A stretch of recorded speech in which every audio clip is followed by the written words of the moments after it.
यशोदानन्दन व्रज जनरञ्जन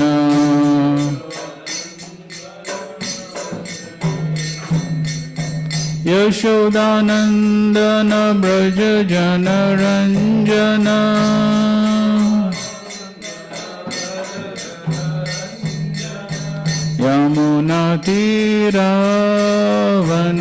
यमुनातीरावनचारी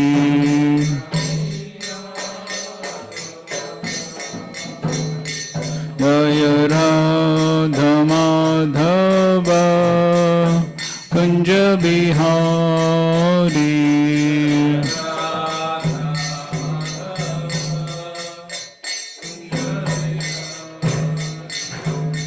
गोपीजन वल्लभ गिरिवरधारी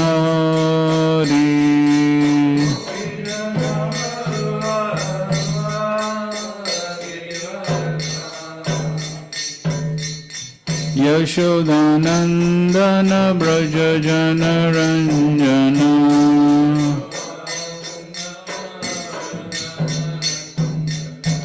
यशोदानन्दन व्रज जनरञ्जन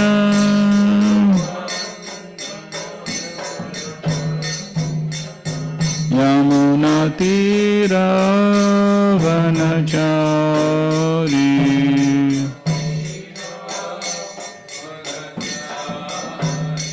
जय राधा माधव कुंज बिहारी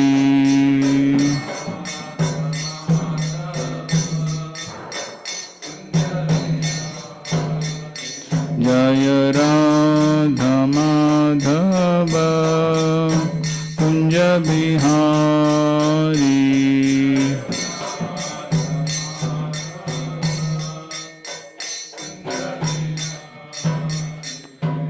जय विश्वपाद परमहंस परिचार्य स्तोत्र श्रीमद भक्तिवेदांत स्वामी श्रील प्रभुपाद की ISKCON founder-acharya BBT founder Srila Prabhupada की जय विश्वपाद परमहंस परिचार्य स्तोत्र श्रीमद भक्ति सिद्धांत ठाकुर श्रील प्रभुपाद की अनंत कोटि वैष्णव वृंद की नामाचार्य श्री हरिदास ठाकुर की प्रेम से गौ श्री कृष्ण चैतन्य प्रभु नित्यानंद श्री अद्वैत गदाधर शिवासादि गौर भक्त वृंद की श्री राधा कृष्ण गोप गोपीनाथ श्याम कुंड राधा कुंड गिरि गोवर्धन की वृंदावन धाम की मायापुर नवदीप धाम की जगन्नाथपुरी धाम की गंगामयी की यमुनामयी की भक्ति देवी की तुलसी महारानी संवेद गौर भक्त वृंद की All glories to assembled devotees, Hare Krishna. All glories to assembled devotees, Hare Krishna. All glories to assembled devotees. Om Namo Bhagavate Vasudevaya.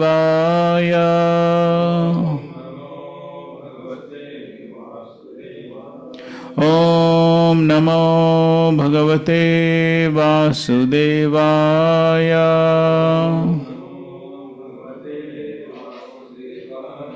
Om Namo Bhagavate Vasudevaya.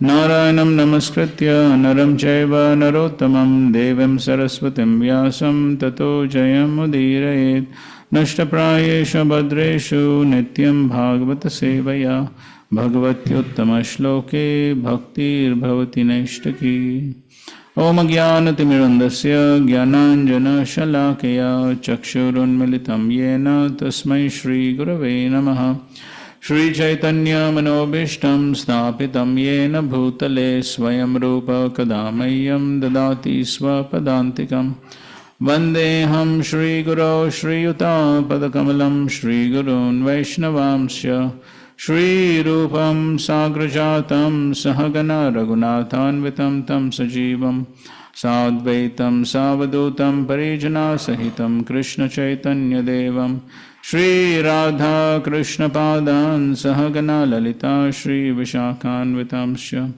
Namam Vishnu Padaya Krishna Prishtaya Bhutale Srimate Bhaktivedanta Swami Nitinamine Namaste Saraswate Deve Gauravani Pracharine Nirvishesha Shunyavadi Pashatya Deshatarine Namo Mahavadanyaya Krishna Prema Pradayate Krishnaya Krishna Chaitanya Namne Gauratvashe Namaha.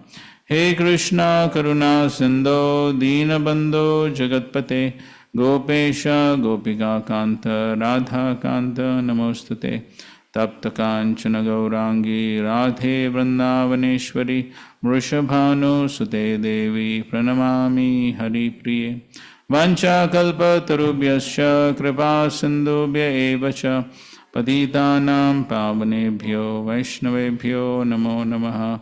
Jai Shri Krishna Chaitanya Prabhu Nityananda Shri Advaita Gadadhar Srivasadi Gaur Bhaktivinoda Hare Krishna Krishna Krishna Hare Hare Hare Rama Rama Rama Hare Hare. Okay, so yesterday we were discussing so Sati goes to the sacrifice performed by her father, and she is not welcomed by the father. And so as a result, she is extremely angry. Okay?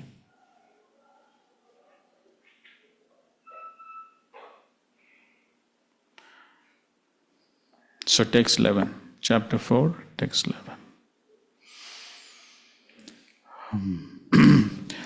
Devi uvacha nayasya lokesti atishayana priyas tata priyo deha britam priyatmanaha tasmin samastatmani mukta vedake rite bhavantam katama pratipayet.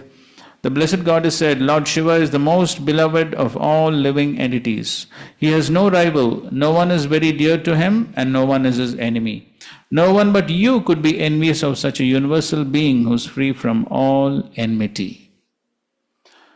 Okay, so here Prabhupada is quoting Samaham Sarva Bhuteshu. So that's the quality of the Supreme Lord, and so that's also the quality of his pure devotees, like Lord Shiva. Therefore, Sati accused her father, no one but you could be envious of Lord Shiva or be his enemy. Other sages and learned Brahmanas were present, but they were not envious of Lord Shiva, although they were all dependent on Daksha. Therefore, no one but Daksha could be envious of Lord Shiva. That was the accusation of Sati.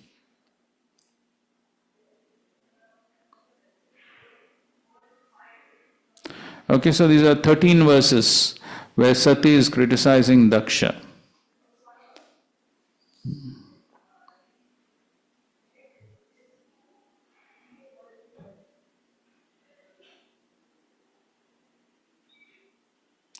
Okay, so we're going to go a little fast today. Okay, text 12. Doshan paresham hi guneshu sadhavo grinanti kechanna bhavadrisho dvija gunam shafalgun bahuli karishnavo mahattamaste shavidad bhavanagham. Read. Twice born Daksha, a man like you can simply find fault in the qualities of others. Lord Shiva, however, not only finds no faults with others' qualities, but if someone has a little good quality, he magnifies it greatly. Unfortunately, you have found fault with such a great soul. Okay, so this is an important verse. So here Sati is telling Daksha that only you could find faults with Lord Shiva. But Lord Shiva does not find faults with others. But rather, if someone has a little good quality, he magnifies it. Bahuli Karishnava. So therefore, he is Mahattama. Mahattama.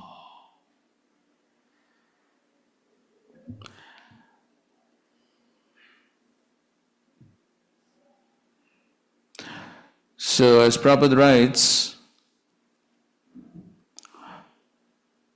Sati Daksha's daughter puts before him sound arguments. There are some highly qualified persons who accept only the good qualities of others. Just as a bee is always interested in the honey in the flower and does not consider the thorns and colors, highly qualified persons who are uncommon accept only the good qualities of others, not considering their bad qualities, whereas the common man can judge what are good qualities and what are bad qualities. Among the uncommonly good souls, there are still gradations, and the best good soul is one who accepts an insignificant asset of a person and magnifies that good quality. Lord Shiva is called Ashutosh, and then Prabhupada is giving the story of Brikasur.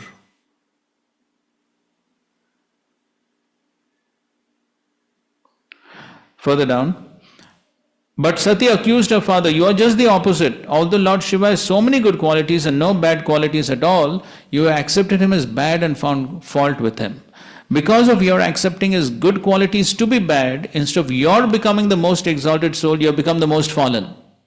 A man becomes the greatest soul by accepting the goodness of others' qualities, but by unnecessarily considering others' good qualities to be bad, you have become the lowest of the fallen souls. So, Vishwanath Thakur gives a commentary where he is, as Prabhupada is talking about gradations of the good souls and the bad souls. So, I'll just read this commentary. In order to say that in improper Daksha's assembly all are improper, she describes who is proper and improper. Those of good conduct accept even faults in others, since the faults can eventually be transformed by certain methods into good qualities. Speaking harshly is a bad quality, but because it can be for someone's benefit, it becomes a good quality, like neem juice, which cures sickness though it is bitter. Persons who see in this way are to be considered good, mahat or sadhu. So basically he categorizes this mahat and asadhu into these four categories. That is mahat, mahattara, mahattama and ati mahattama. As we see in this verse, it is said mahattama, mahattama. So these are gradations of sadhu. Mahat, mahattara, mahattama, ati mahattama. Similarly, asadhu, asadhuttara, asadhuttama and ati asadhuttama. So we'll just try to discuss each one of them. So first of all, he is giving an example for mahat or a sadhu.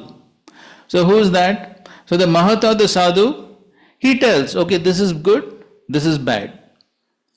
And for that he is giving example of the neem juice. So the neem juice, it is bitter, but then it can be used as medicine. So similarly, somebody may point out another's bad quality for what? Yes, to rectify him.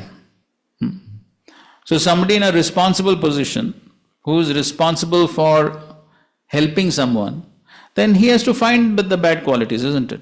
Somebody like spiritual master or parents, teachers, so kings. So they may have to tell the bad qualities to rectify him. So that is sadhu. Then the next is mahattara. So mahattara means they praise the good qualities and not the bad qualities. So even though bad qualities may be there, but still they praise only the good qualities and they don't see the bad qualities. And for that he gives an example. This person has renounced, but he also eats a lot.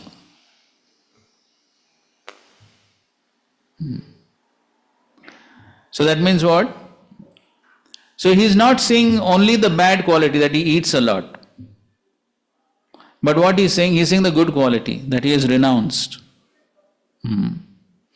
And so they highlight the good qualities, and the bad quality is not so much in focus. He is very renounced, that is the highlight. But he also eats a lot. So that's not given so much of focus, the bad quality. So he does not simply think of him as gluttonous beggar. So not that he is criticizing him that sadhu, this renounced person eats so much. No, not like that. He is renounced, but he eats a lot. So this is in the category of mahattara. Mahattara. Then next is mahattama. So mahattama, what he does, so he magnifies the small good qualities. He magnifies the small good qualities and do not even see the small faults. And for that he gives example. This person has stolen my cloth because he is cold. And though he has a weapon, he does not attack me because he is merciful, he is virtuous. So some person, he has stolen a cloth from me. So somebody who is in the category of Mahattama, what he will say? Oh, poor fellow, he does not have cloth, that's why he stole. And then he's a thief, so he has a weapon also. But the person says, see, he's so good. He has a weapon, but he did not attack me.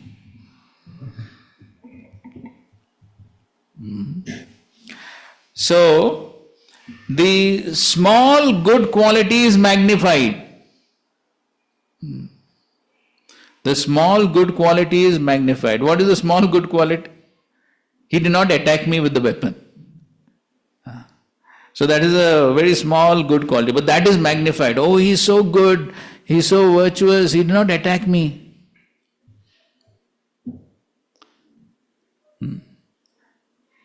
And the big fault, that is, he is a thief, he came to steal. He stole the cloth. That is big fault, but that is seen as a very small fault. Anyway, what to do? He doesn't have a cloth, so he stole. So that is Mahattama. And then Ati Mahattama, they see good qualities in others where there are none. There are no good qualities at all, but still they see good qualities. And for that he gives example.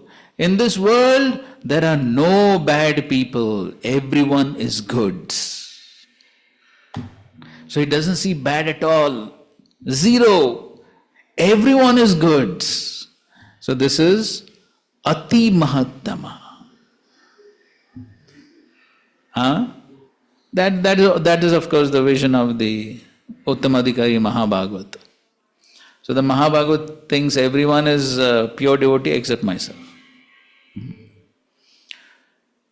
So these are the gradations of Mat or Sadhu. So now the gradations of Asadhu. So of course it's just the opposite. So Asadhu, so the Asadhu is persons who think that someone who wants to help others will become greedy for their assets. So this is an example of Asadhu. So the Asadhu means he is always wanting to find faults. So the example is giving is, okay, one man helps another man. Good intentions, he's helping. But what the sadhu thinks, oh, you know why he's helping? He wants something, that's why he's helping. So even though the person may have good intentions, he may not have any bad intentions. He is genuinely helping. But somebody who's in the category of asadhu will see faults there. He'll say, oh, this fellow has some hidden motive. Therefore he is helping. So even when there are no faults, an asadhu will find faults. Even in a situation where there are actually no faults. So that is an asadhu.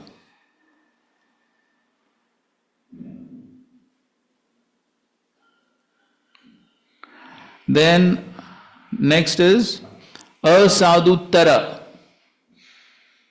So the asadhuttara, he sees faults only, overlooking the good qualities. Means good qualities are there, but he overlooks the good qualities and he sees only the faults.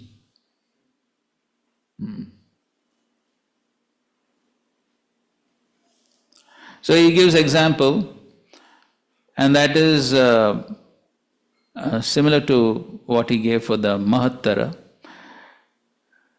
This sannyasi eats ghee rice to fill his stomach. He is lusty and should be considered fallen. So just like a similar example he gave for the Mahattara. So the Mahattara, a renounced person who's eating a lot. So how the Mahattara sees it? He's a renounced person. But okay, he's eating little more. But if somebody is asadhuttara, then what happens?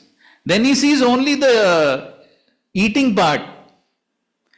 And then he says, oh, this person is but he is eating so much of rice with ghee and so many things he's eating. And just like in CC Chaitanya Charitamrita, there were examples. Ramchandra Puri and? Yes, Amogha. So just seeing some ants crawling in Mahaprabhu's room, immediately, oh, the sannyasi eats so many sweets. So this is asadhuttara. So even though the good qualities are there, he's a renounced person and all that, those good qualities are, but he does not see the good qualities at all. He only sees the bad qualities. That is asadhuttara. Then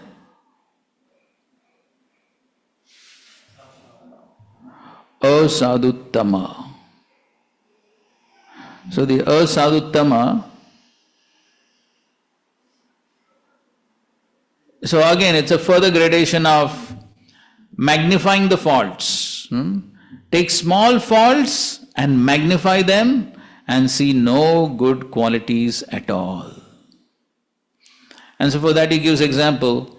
This renunciant has given up the forest and lives in the house of a married man. He only wants to steal their money.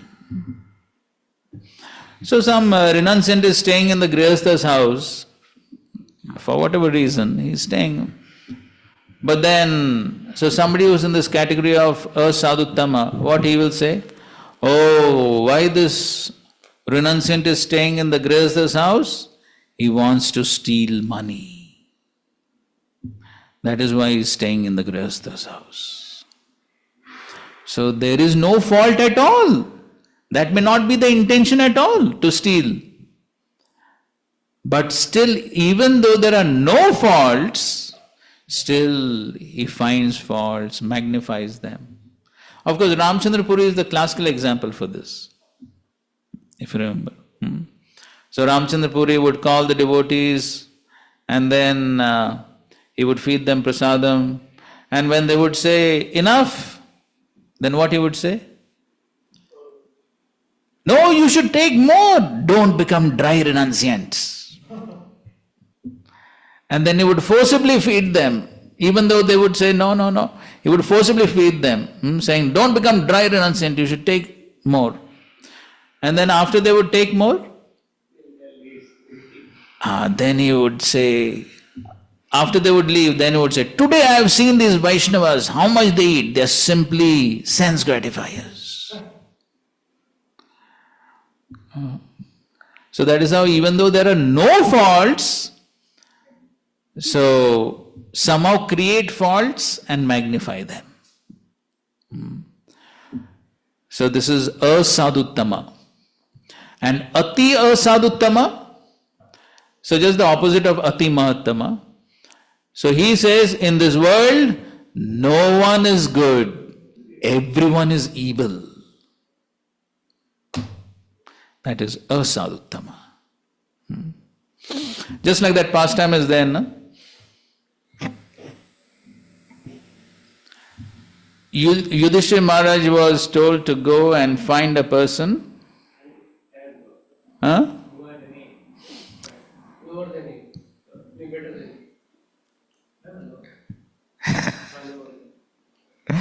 Yes. Yudhishthira Maharaj was told to go and find a person who is lower than him, and Duryodhana was told to find a person better than him. And both of them came with the same answer, no. Both of them had the same answer, no. So Yudhishthira Maharaj said, I cannot find anyone lower than me. And Duryodhana said, I cannot find anyone better than me. So that is the difference between sadhu and asadhu. So further down, so Vishwanath Thakur says, according to the amount of sattva, one is considered good sadhu. So these differences are basically, it's all due to influence of three modes, that's all. So therefore, the more the sattva, then the more one will behave like sadhu. Less the sattva, more the rajas and tamas, then more the bad qualities will come up. So that is the simple philosophical understanding. So it's all based on the amount of sattva. So though there are many types of good persons, they divide into four types: mahat, mahattara, mahattama, ati mahattama. According to the amount of tamas. So this is according to the amount of sattva. And then according to the amount of tamas, there are four types of bad persons: asadhu, asadhuttara, asadhuttama, and ati asadhuttama.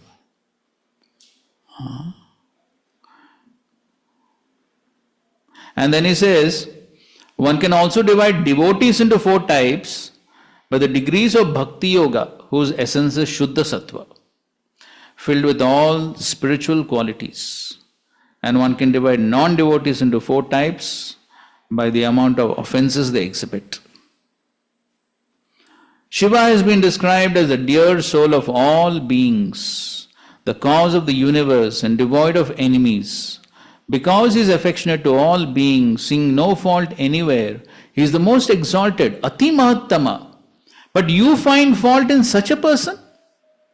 Because of seeing only fault in Shiva, the soul of all beings, you see only fault in the whole world. And you have also committed offense against the great devotees. You have blamed Brahma as well. So we saw that previously, correct? He had blamed Brahma. Why?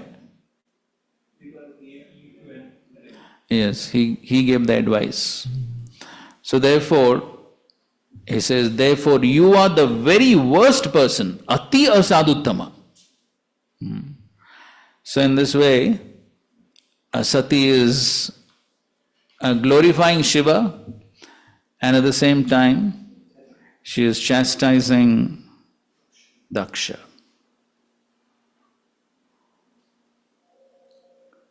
So now, somebody may say,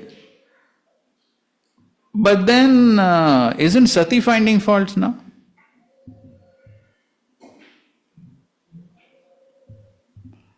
So Sati is also finding faults with her father, no? So is that justified?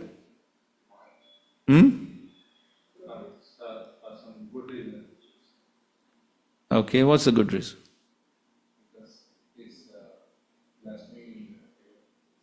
He's blaspheming? Vaishnav, yes. So she has a right to do that.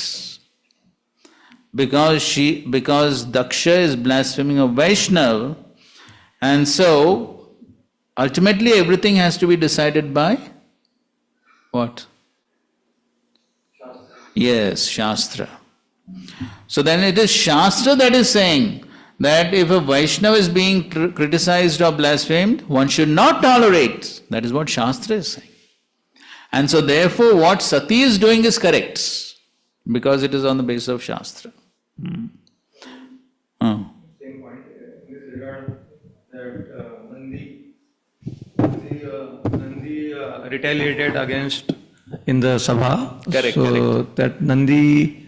So if you remember that point we read there, Srila Prabhupada explains that, okay, Nandi becoming angry against Daksha and the Brahmanas, that was justified. But then cursing was not justified. Acha. Cursing was not justified. Getting angry, okay, maybe he could have got angry, said a few words, okay, fine, that much is okay. But pronouncing all those curses was not justified, because Shiva didn't do anything like that, nor did he give instruction to do like that. So therefore that was not justified. Getting angry was justified, but cursing was not justified. So as per Shastra is also the system of leaving the place. Yes. So without getting angry, if one leaves, that was also option. Yes, that option was there. So, and that's what Shiva did, right?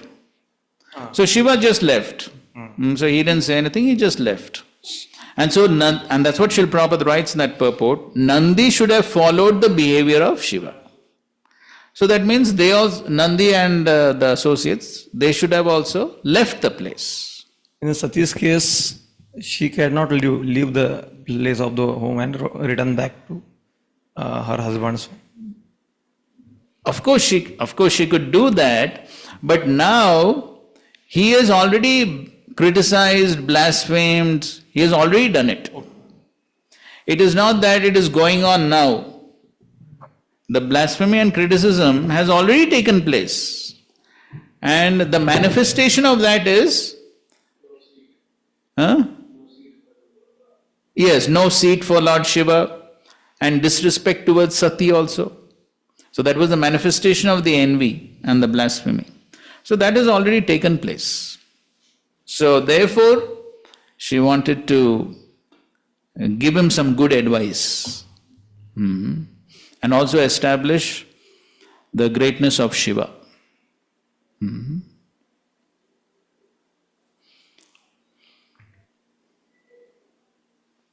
So as we have studied in the Nectar of Devotion, that when a Vaishnava is being criticized, there are three options. What?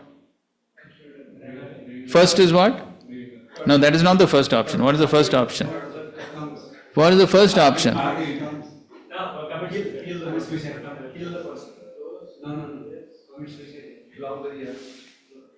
What? Try to? Yes, try to argue back. That is the first option. And that's what Sati is doing now. That is what Sati is doing now. So, Vaishnava has been blasphemed, then the first step is to try to argue back and prove the blasphemy to be wrong. That is what Sati is doing. So that is the first option. If that is not possible, then second option is? No. Yes, cut his tongue and commit suicide. Right? Cut the blasphemous tongue and oneself commit suicide. That is the second option. And third option is leave the place. So those are the three options. And so therefore, here first of all, Sati is arguing back and proving the blasphemy as wrong. And so therefore she is justifying the wonderful or glorifying Lord Shiva. Okay. And so, as we have discussed previously also, Srila Bhaktisiddhanta Thakur has called this as the Srila Prabhupada also is giving the example of the housefly and the honeybee. So the housefly is like a sadhu and the honeybee is like sadhu or mahat. So, therefore, we have to try to reduce that fault-finding tendency unnecessarily. So, unless there is a necessity as a service, if there's a necessity, then one can appropriately, with the right attitude, in the right way, point out the discrepancies, the faults. And of course, that is also said, before pointing out faults, what one should do? Yes, first see the good qualities, glorify them, and then point out some discrepancies in a gentle way. Yes. And then again glorify, yes. Yes, that's what we teach in TTC also. How to give feedback. So therefore, unless one has that service, the general tendency or the general behavior should be what? To see only good qualities and neglect the faults. So the analogy is given of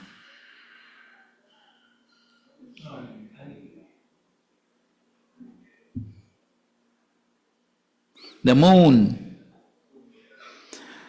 So even the beautiful full moon has some spots, but one who appreciates the moon will only appreciate the wonderful effulgence of the moon and neglect the spots. So that should be the general behavior towards Vaishnavas. The general behavior should be to see the good qualities and glorify them.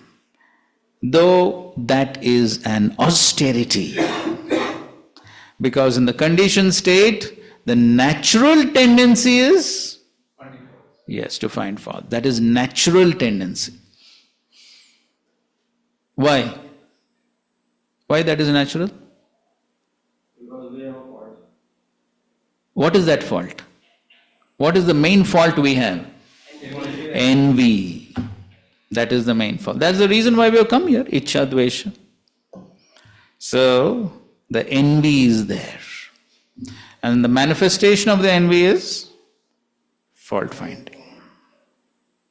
So that's default setting. So if we carefully observe our own mindset, so see anyone, see anything, it is so natural to find faults. So natural.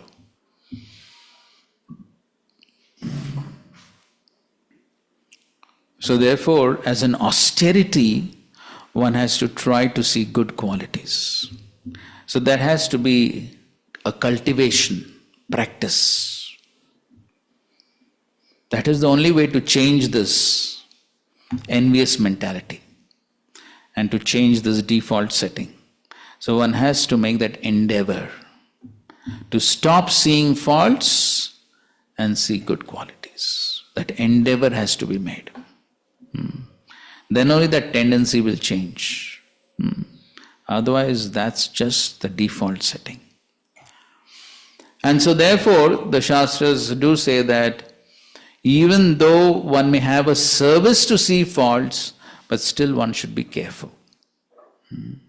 Otherwise, the mind will always justify. So the mind will say, yes, you're doing a nice service. It is necessary to find faults. But basically, it may be simply as a result of envy that one is seeing faults. So therefore, if one does not have that service, even if one actually has a service, one should be careful. And if one does not have service, there is no need to see faults. And of course, if somebody definitely has some faults which are very detrimental to their own life, then one can report to the concerned authorities and leave it to them. So that one can do. If one thinks that somebody will be harming himself by their bad qualities, then one can report to the concerned authorities. So that's how one needs to act. Otherwise, these tendencies are very strong. Tendency to find fault, because me here lies lecture, but the internal thinking takes time. Correct. So it is said that that mental sins are not considered. Correct. But mental offenses are still considered. No, mental sins, offenses, no, not considered. It is in regard with the devotees, means anne udvegana digo, kaya vacha, Vaishnava song, somewhere there. Mentally not giving pain to other. That concept is there. So, of course, not giving pain to others is one of the angas of bhakti. Kaya vacha manasa anne udvegana divo. So, Anudvegakaram vakyam, something like that. So mentally, if we think that offense is considered or not, No. because some devotees I heard that they say. No, see, mentally, this is the good quality of Kali Yuga. So this is mentioned in the first canto. Parikshit Maharaj saw this good quality of Kali Yuga, and therefore there it is mentioned that Parikshit Maharaj had the quality of Saragrahi. So Parikshit Maharaj is a great Vaishnava. So even though Kaler dosha nide rajan, Kali is full of faults, but still Maharaj Parikshit as a great Vaishnava, he was seeing the good quality of Kali Yuga. And what is the good quality of Kali Yuga? This is the good quality. That mentally committed sins or offenses are not taken into consideration. But of course, if everything begins in the mind. So if there's offensive mentality in the mind, then gradually it will come out as words and then action. So therefore, one should try to nullify even that in the mind. But in Kali Yuga, there's no reaction to that. But still one has to be careful. प्रभु जी, जब अभी क्या है, at least I am not so advance and we live with the devotees, so it is very easy to see the faults first of all. मतलब without any much endeavour you can see this is this, this is this, this is this, this. Secondly, there are two type of faults. One is harming yourself and one is harming others. So if a person is harming himself by those faults, I don't know what to do, we will neglect it. But if those bad qualities harming others, at least it should be pointed to the authorities. Am I right? Correct. That's what we just said that. Look, almost you cleared all those things what question I had. But still I was making a point ki it is very easy. It is inbuilt. If you say this. Natural. Natural. That is so natural. So therefore, it's a cultivation. It's a cultivation. Yeah, it's again austerity. Yes. Now that is what Krishna is talking about, austerity of the body, austerity of speech. This is the austerity. This is only the austerity. Not seeing the faults, respecting others, all this is an austerity. And as we just read, how this transformation will take place? What has to increase and what has to decrease? Yes, sattva has to increase, rajas and tamas has to decrease. So if we modify our lifestyle by which the sattva increases and rajas and tamas reduces, then these tendencies also will change. That's what the purification. Purification is meant for this purpose. One more question. There are two persons. One is not a manager, one is on some position. So person is not in a position, he can practice this nicely. If he is getting harmed by someone, then he may report it. Otherwise, if nothing is done to him, okay, whatever everyone is doing, I am okay with that. So for him, this austerity is there, but it is solved. But who is a manager on a manager level, he has to have his antenna on. Correct. What is going on around, because that is his duty. Correct. So how come he has to do the duty and he has to progress in bhakti? So he has to see that he should not see the faults. So how he will reconcile?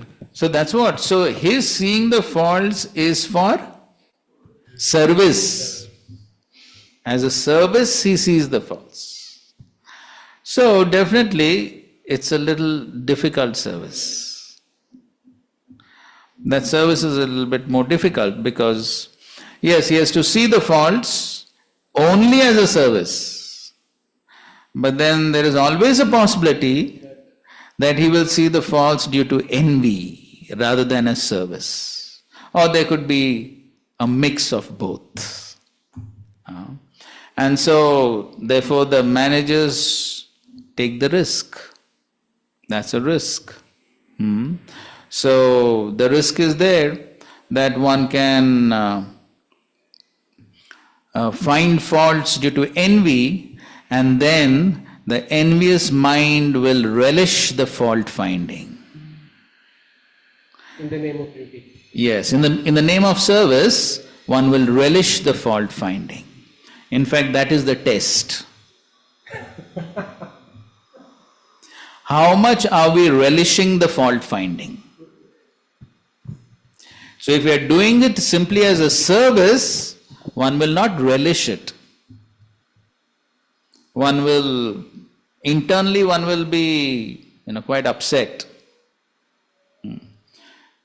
Just like Brahmaji at the beginning of creation, so when Brahmaji had to put all the living entities into ignorance, he was very disturbed. He was thinking, what type of service is this? I am supposed to put all the living entities into ignorance. This comes in the third canto, right? So therefore, if we are finding faults as a service, then one will very carefully do it, minimally do it, and do it in a very sensitive way. But if that service is contaminated by envy, then one will relish it. Because one is getting the opportunity to find faults. And that can be justified as a service. So one will relish it. Wow, this service is great.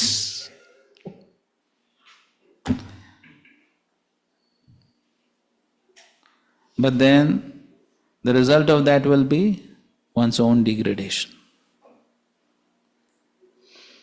Therefore, so along with the post and position comes a great responsibility. Slowly it appears from this that the leaders must be already fully trained in all these aspects. Definitely.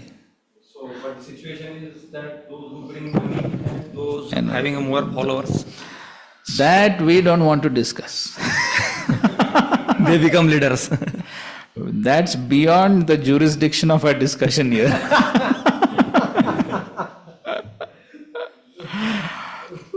The fact is that every devotee, regardless of what be the service, should therefore study the scriptures, contemplate the scripture, and try to apply. And it's true that those who are in leadership positions have a greater responsibility to understand all this very nicely. They have a greater responsibility. As the English saying goes, to whom more is given, more is expected. So if somebody has been put in a responsible position, then it is his duty to understand all this properly. And not understanding all this and just being driven by the pushings of the mind will cause his own degradation. And therefore, okay, this is yet to come in the further part of the fourth canto. We find, as we know, Prithu Maharaj, he is the Shaktavesh avatar and he has been given Palana Shakti. So, Therefore, Prithu Maharaj is considered to be the ideal king, the ideal leader. And so Lord Vishnu himself gives him instructions how to rule. We will see that later. And so one of the points that Lord Vishnu personally is telling him is that he has to rule according to the instructions of the saintly persons and brahmanas. That is why the Kshatriya is supposed to rule according to the advice of saintly persons. So that is why the training is required. The training based on Shastra. So if the training is not there, then one will become victim of the modes. And then, if one acts in Rajogun and Tamogun, Rajasastu phalam dukkam. Then one will create dukkha for oneself. Of course, being a leader, one also has the potential to give dukkha to others. But the most dukkha he will only have to face if he does not do things properly. So, therefore, there is, and as we discussed this before also, this is the main distinction between Sura and Asura. Correct? What is the main distinction? Yes. So the devotee is one, the Sura is one who abides by the injunctions of the Shastras. For that one has to read the Shastra. And one has to read the Shastra very carefully. If one reads this as a nice story, well, it's a nice story, but how much will one learn? So therefore we are discussing these points here.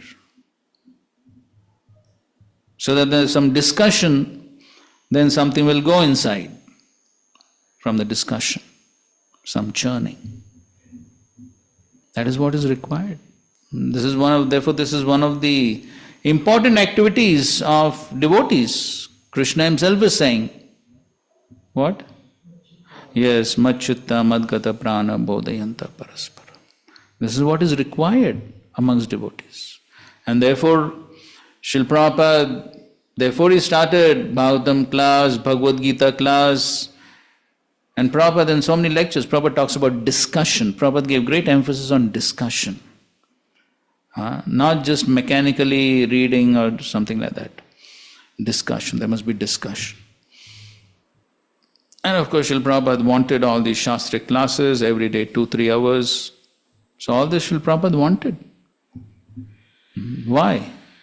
And how many lectures Prabhupada says, don't waste time, read, hear. How many times?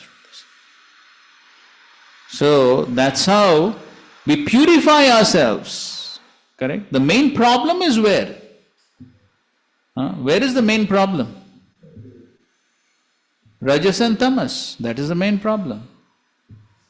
So the purification has to take place. And therefore, it is true. Therefore, Srila Prabhupada, you can see letters which Srila Prabhupada wrote to leaders. You can see so many letters Srila Prabhupada has written to leaders, where Prabhupada is emphasizing the morning program, emphasizing reading the Bhagavatam, Bhagavad Gita.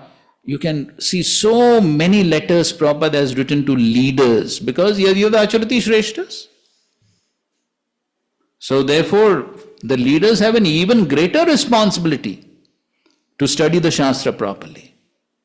Unfortunately, sometimes the leaders, sometimes in the name of being busy in management, then they don't read the Shastra. Then the result of that is situation simply becomes worse.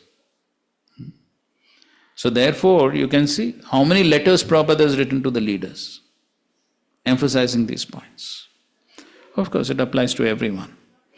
So the important point is that all these things have to be studied, all these things have to be carefully noted, and definitely one has to constantly take an inventory of one's own consciousness. Why am I doing? What am I doing? So, all this is very much required. If one wants to make spiritual progress. If that is not the goal, okay. Chalta hai. In a sense, we can say a leader should be high on sattva if he wants to be a good leader. Yes. Conclusion is that sattva. That is why Yudhishthira Maharaj was the leader. So even though he was a Kshatriya, but from his qualities we can see that he had all sattvic qualities. He was doing the duty of a Kshatriya, but he had high sattvic qualities. Ajata Shatru. That is why he was made the leader. Dharmaraj.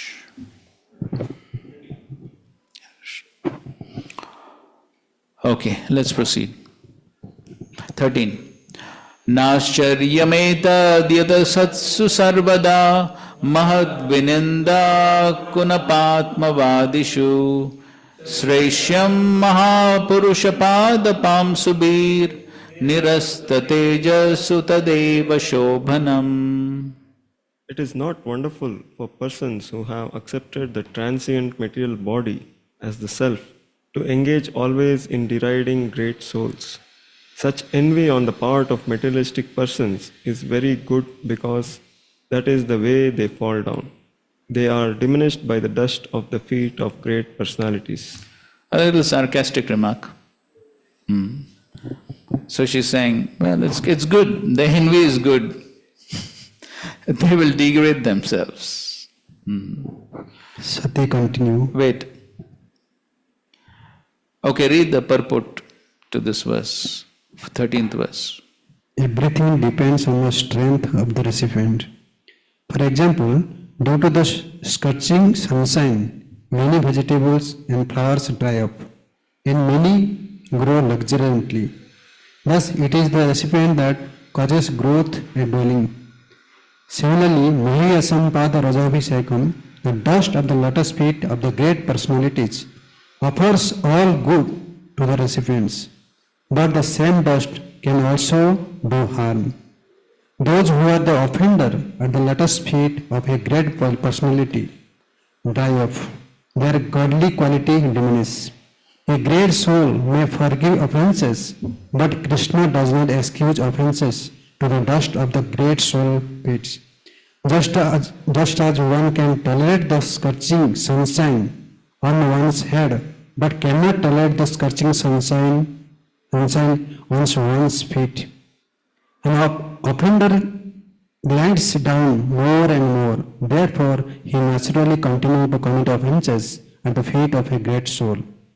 Offences are generally committed by persons who falsely identify with the impermanent body. King Daksha was deeply engrossed in a misconception because he identifies the body with the soul.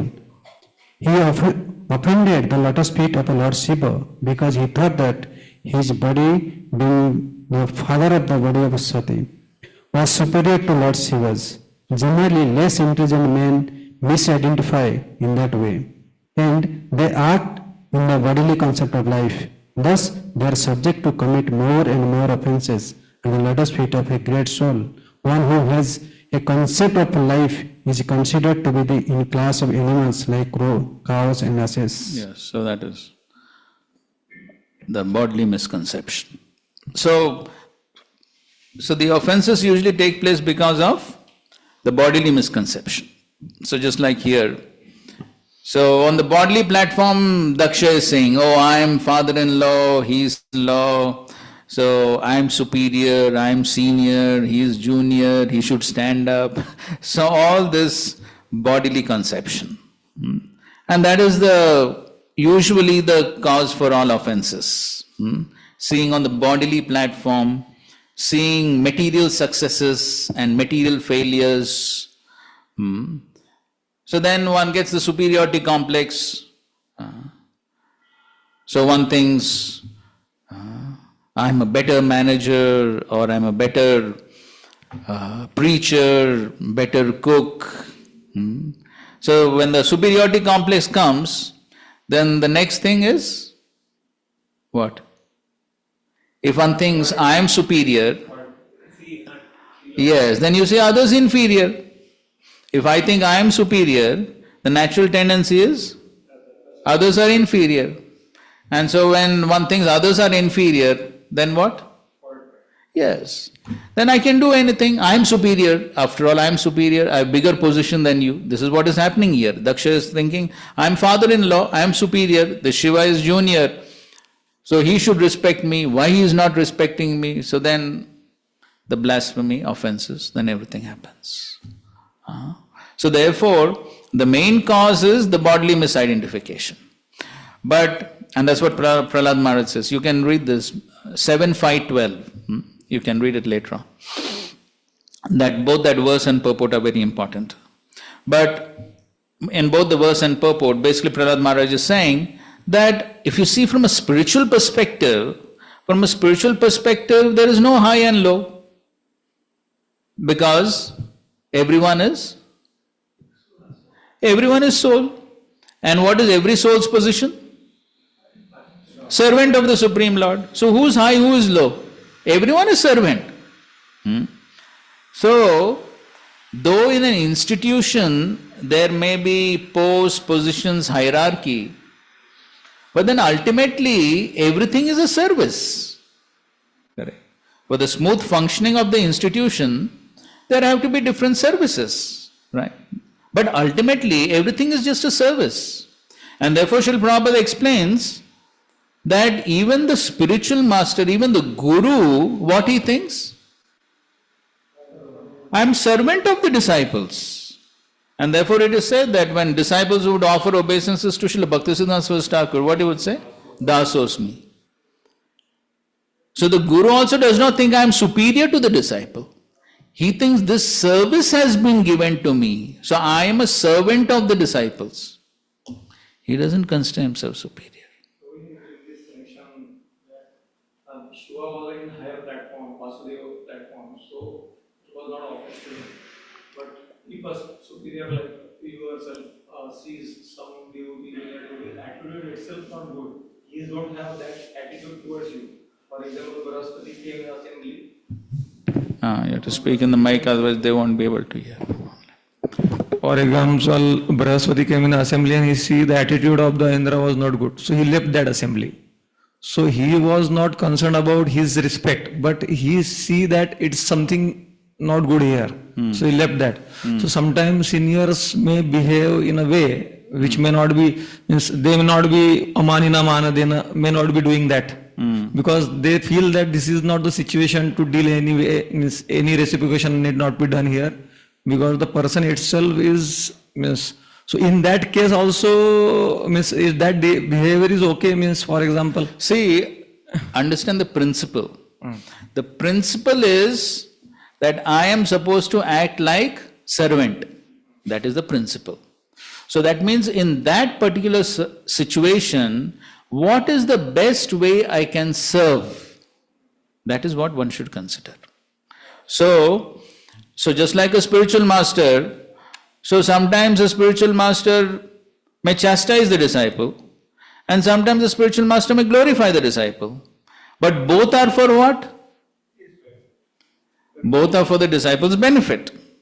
So that is the principle. The principle is, if I am acting as a servant, then I have to see what will be beneficial to this person in this situation and act accordingly. That is the principle.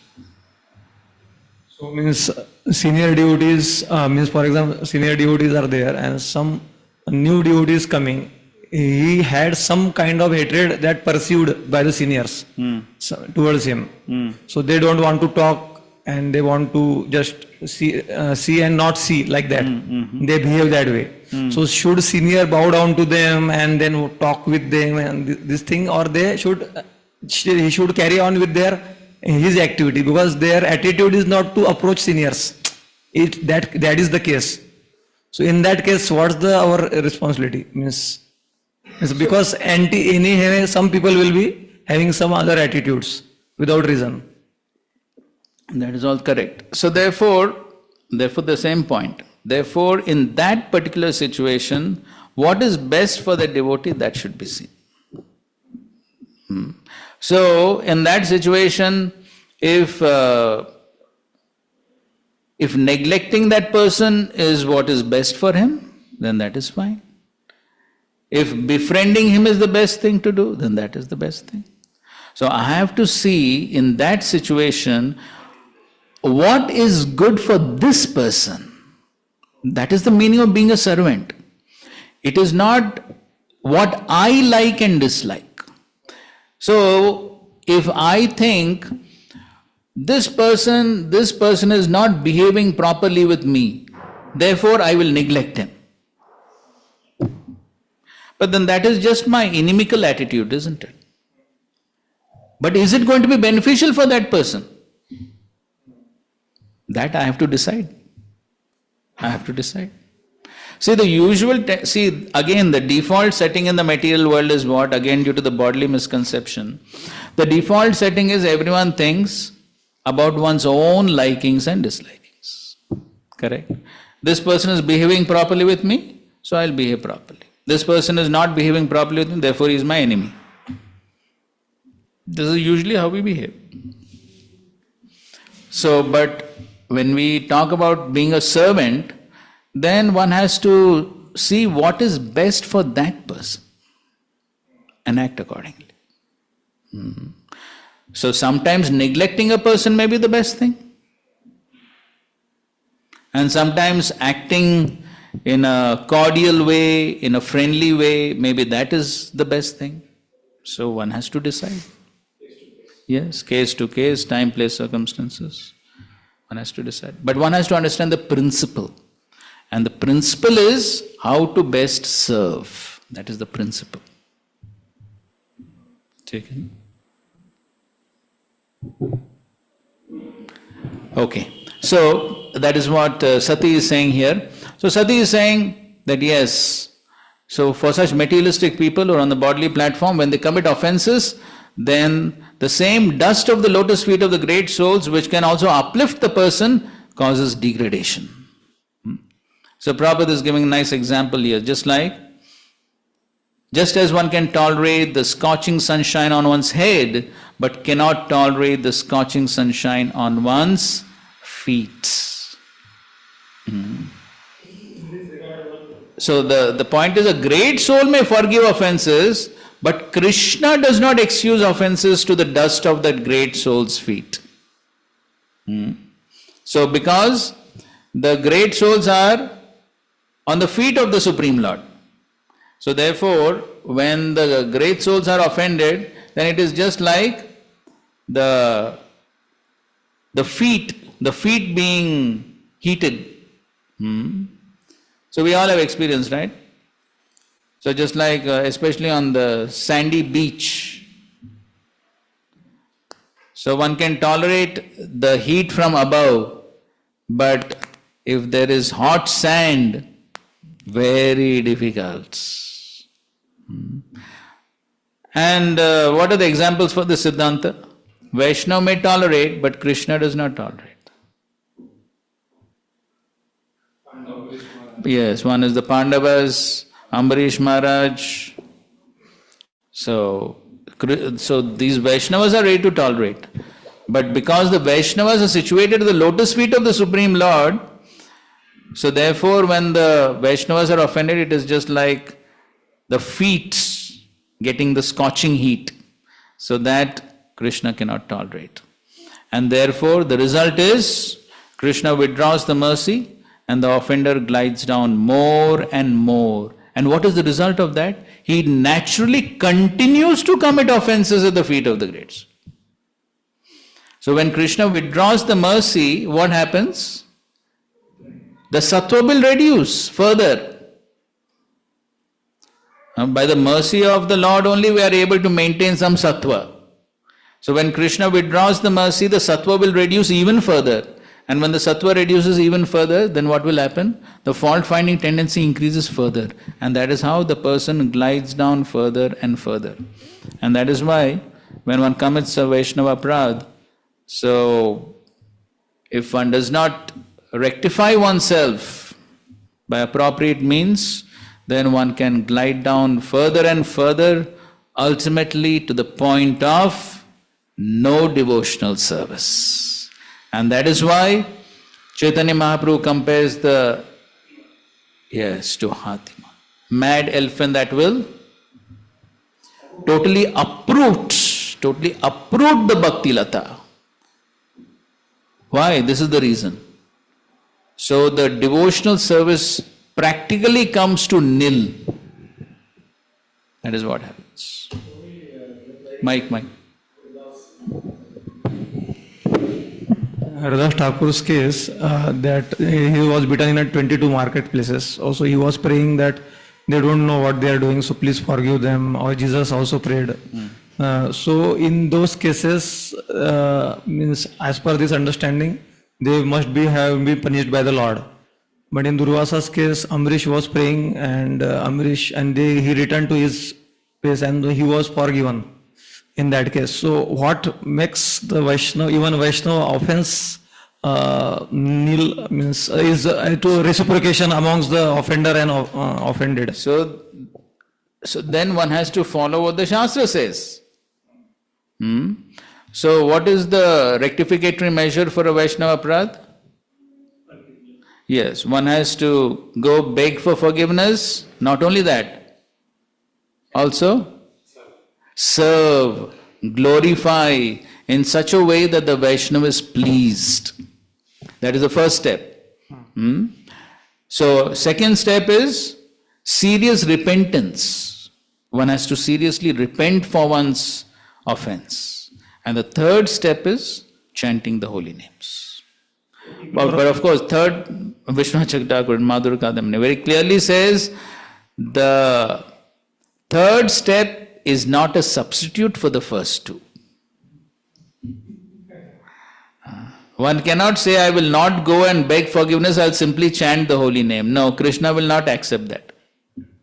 One has to go to the Vaishnava, beg forgiveness, serve him, be repentant, all that has to be there, and in addition chant the holy names. So, for ignorant people, the sincere devotee, pure devotee is asking the Lord that please forgive them. Is it not working out? Means Lord will do his.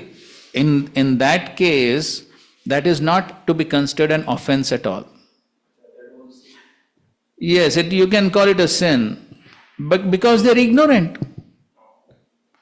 So those people who were beating Haridas Thakur, it is not that they were in knowledge, oh, this is a Vaishnava, this is Vaishnava aparadh. They didn't know all that. Yes, they are servants of the king, the Mlecha king, and so they are simply following. They are servants of the king, they are following his instruction. So in that sense they are ignorant.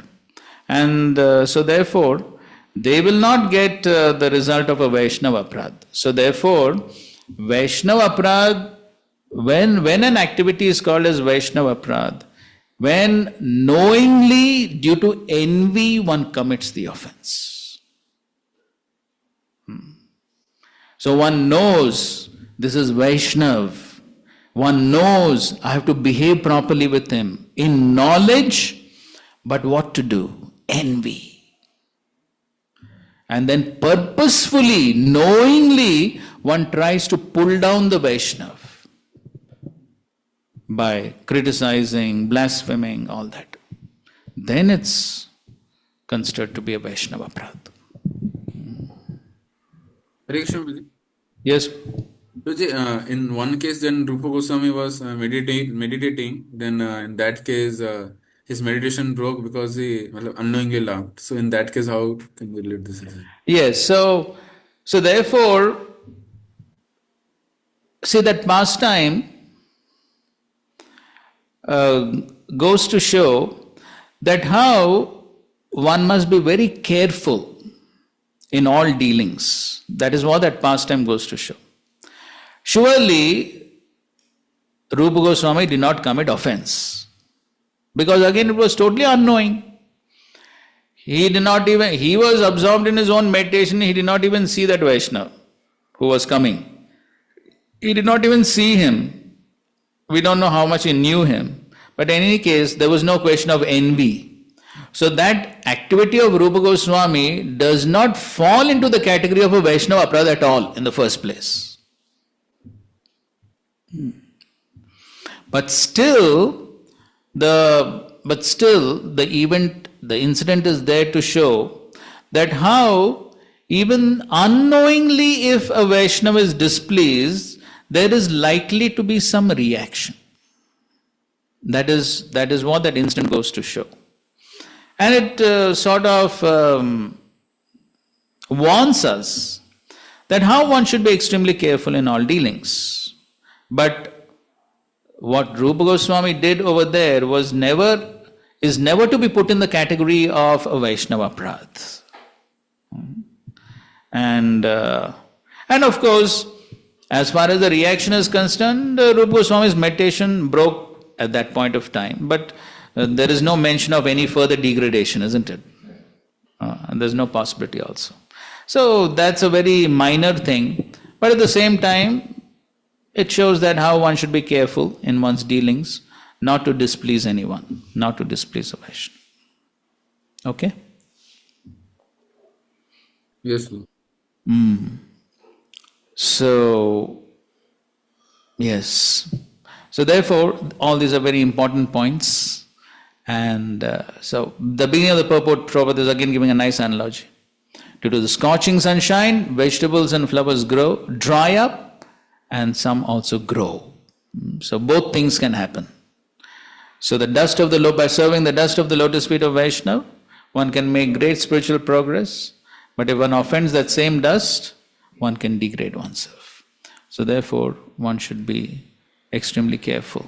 And so the best policy is, while dealing with anyone, devotees, non-devotees, just like we also give the example of, we see the example of Dhruva Maharaj.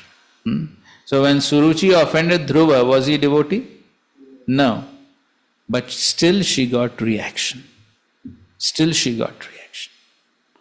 So therefore, the important point is that one has to be careful. That's the point. So, because ultimately in this world, by the laws of material nature, every action is going to have reaction.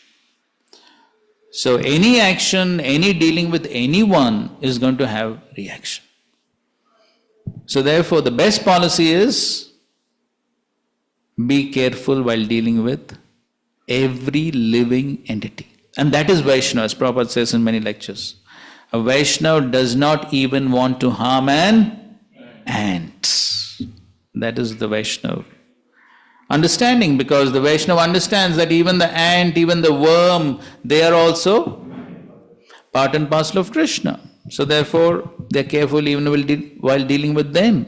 And so that's the best policy. While dealing with everyone, be respectful, and that is what Mahaprabhu is teaching us.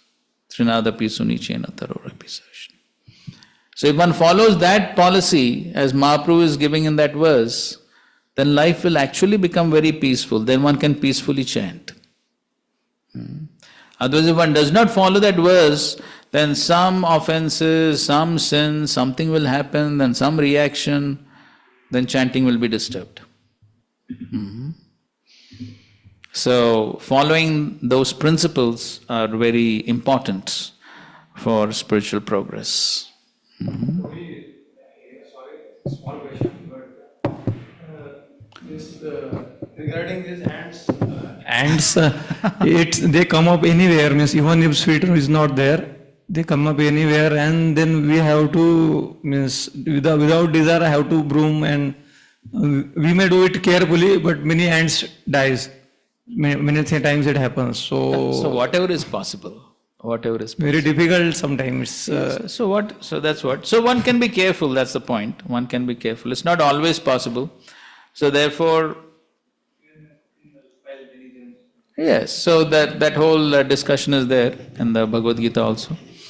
So therefore, as there is a panchashuna, you heard, no? So sinful activities unknowingly committed. And what is the remedy for that? Panchamahayagya. Therefore, in the Vedic scriptures, there is mention of Panchamahayagya. Now, 5 types of yajnas. What are they?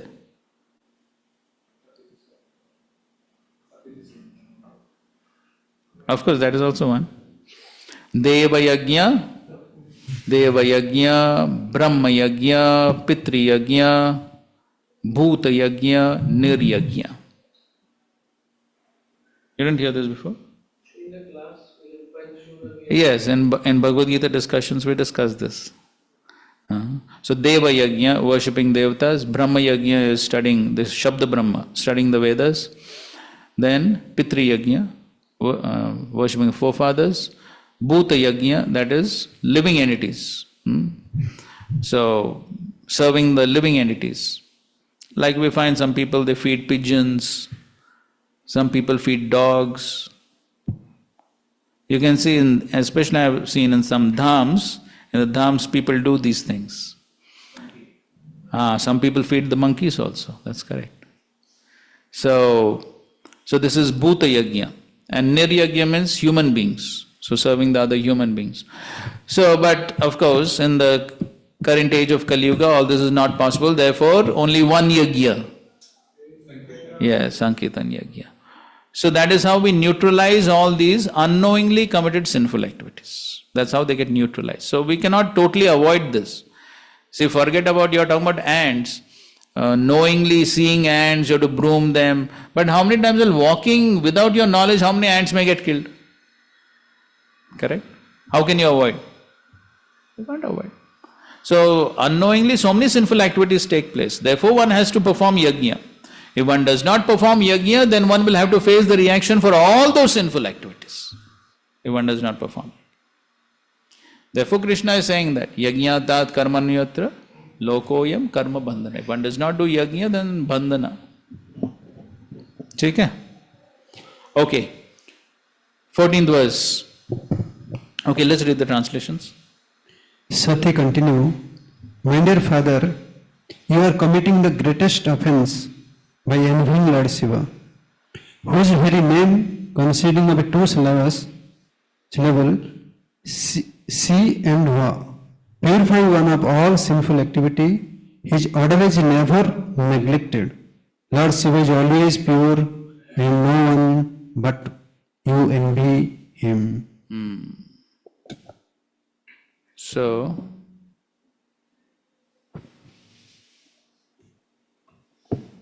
So here, so Sati is saying, she's openly telling him, you're committing great offense. Because just the name Dvi-aksharam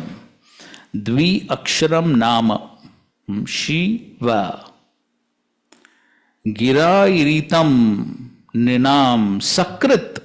If once one utters these 2 syllables, Shiva, Ninam, human beings, if they prasangat from the heart, if they utter, what will happen? Agham Ashu Hanti.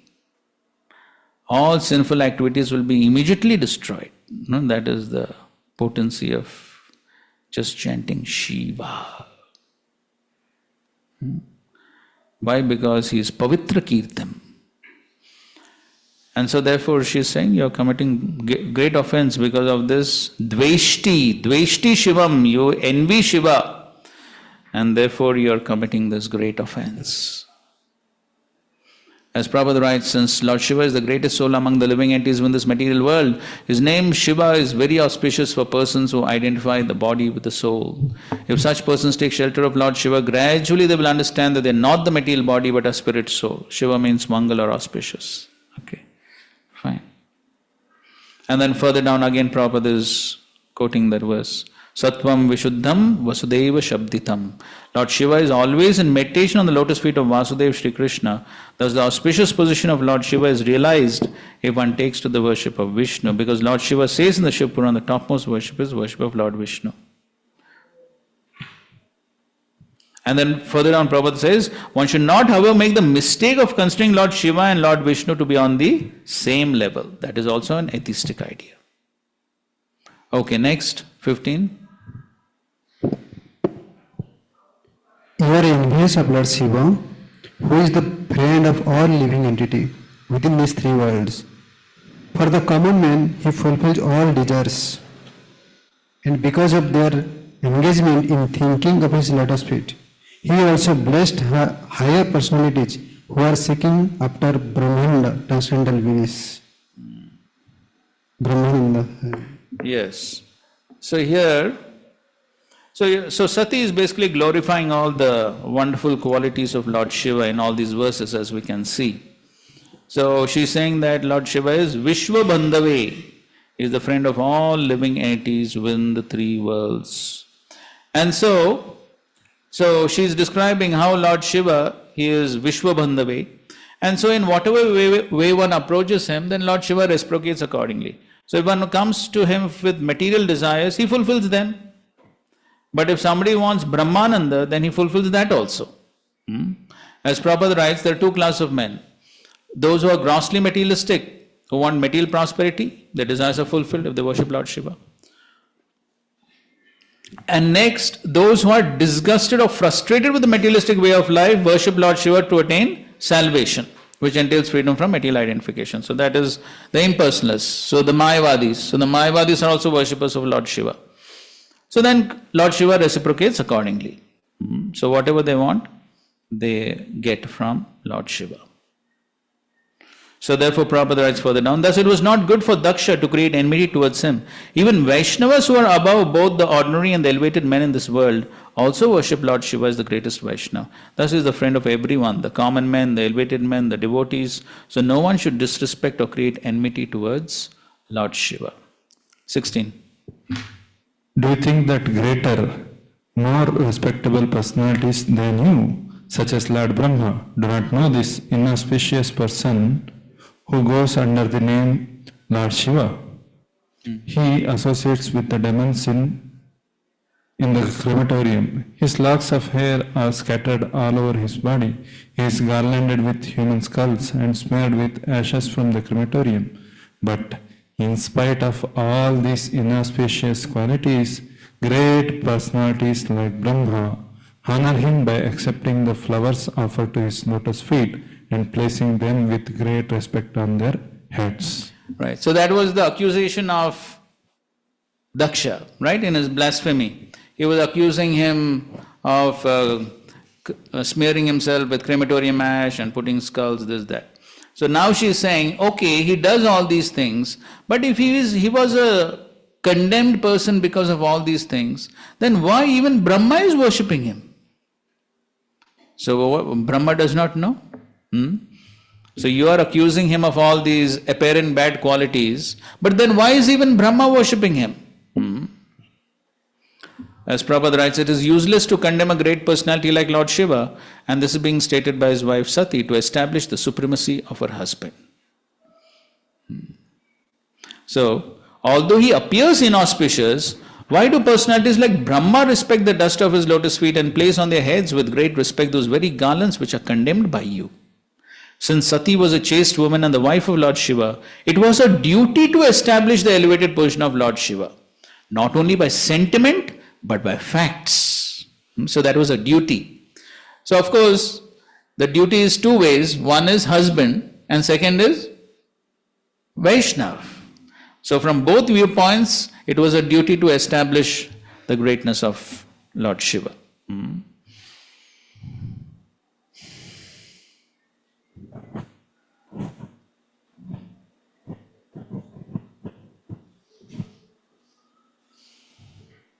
Yes. And then Prabhupada is talking about the verse from the Brahma Samhita, the example of the curd and milk. Kshiram yatha dadi vikara vishesha yoga. So that he's establishing the position of Lord Shiva. So the last paragraph, the position of Lord Shiva is accepted by Lord Brahma. So Daksha, Sati's father, should also recognize him. That was the point of Sati's statement. She did not factually come to her father's house to participate in the function, although before coming she pleaded with her husband that she wanted to see her sisters and mother. That was a plea only. For actually at heart, she maintained the idea that she would convince her father Daksha that it was useless to continue being envious of Lord Shiva. So that was the main purpose for her coming. She wanted to convince Daksha that he should not be envious of Lord Shiva. That was her main purpose. When she was unable to convince her father, she gave up the body he had given her, as we see in the following verses. Okay, 17. Sati continued. If one hears an irresponsible person blaspheme the master and controller of religion, one should block his ears and go away if unable to punish him. But if one is able to kill, then one should by force cut out the blasphemer's tongue and kill the offender, and after that one should give up his own life. Yes, so this is what we discussed. So that is what one should do if one hears the blasphemy of the master and controller of religion. So, Prabhupada the purport writes, the argument offered by Sati is that a person who vilifies a great personality is the lowest of all creatures. But by the same argument, Daksha could also defend himself by saying that since he was Prajapati, the master of many living creatures and one of the great officers of the great universal affairs, his position was so exalted that Sati should accept his good qualities instead of vilifying him. Right, so that's what we also discussed this point, na? So even Daksha could say, why is Sati criticizing me? I am also a great person. Then what right she has to criticize? The answer to that argument is that Sati was not vilifying but defending. So that is what we discussed. So she is simply following Shastra. She is following the Shastric injunction that if a Vaishnava is being blasphemed, one should defend. One should defend the Vaishnava. So that is exactly what she is doing. So she is not just criticizing Daksha, but basically what she is doing is she is defending Lord Shiva. And that's duty as per Shastra. So if possible, she should have cut out Daksha's tongue because he blasphemed Lord Shiva. In other words, since Lord Shiva is the protector of religion, a person who vilifies him should be killed at once. And after killing such a person, one should give up one's life. That is the process. But because Daksha happened to be the father of Sati, she decided not to kill him, but to give up her own life in order to compensate for the great sin she had committed by hearing blasphemy of Lord Shiva. Okay, so the blasphemy was already done. And so now there is no possibility of leaving the scene. It's already done. She has heard it. So therefore she is thinking that, okay, I already heard it. So I cannot kill Daksha, so better commit suicide. Now he told offense. What? Blasphemy is over. He didn't speak. No, the previously. That she had from Lord. Yes. So that time she must have been there, na? Oh no, she was not there. No, she was not there. Yes, now of course, now the offense is that. It's so practical. So that he was not. Yes. She was not given a seat and he was disrespected, she was disrespected. So that is there. Okay, read the rest of the purport. That's an important purport actually. The instruction set forth here in Srimad Bhagavatam is that one should not tolerate at any cost the activities of a person who vilifies or blasphemes an authority. If one is Brahmana, he should not give up his body because by doing so, he would be responsible for killing a Brahmana. Therefore, a Brahmana should leave the place or block his ears so that he will not hear the blasphemy. If one happens to be a Kshatriya, he has the power to punish any person. Therefore, Kshatriya should at once cut out the tongue of the vilifier and kill him. But as far Vaishyas and Shudras are concerned, they should immediately give up their bodies. Sati decided to give up her body because she thought herself to be among the Shudras and the Vaishyas. As stated in Bhagavad Gita 9.32, Striyo Vaishyas Tatha Shudraha. Women, laborers and the mercantile class are all on the same level. Thus, since it is recommended that Vaishyas and Shudras should immediately give up their bodies upon hearing blasphemy of an exalted person like Lord Shiva, she decided to give up her life. Okay, so that's how People in different varnas need to behave differently. So the Brahmana should not give up their body, because then that will be as good as Brahmahatya. So that will be another sin. So therefore, the Brahmana should just leave the place. So they don't have authority to punish others. So they cannot kill or punish others. No, they should commit suicide, but they should simply block the ears and leave. That is the best thing.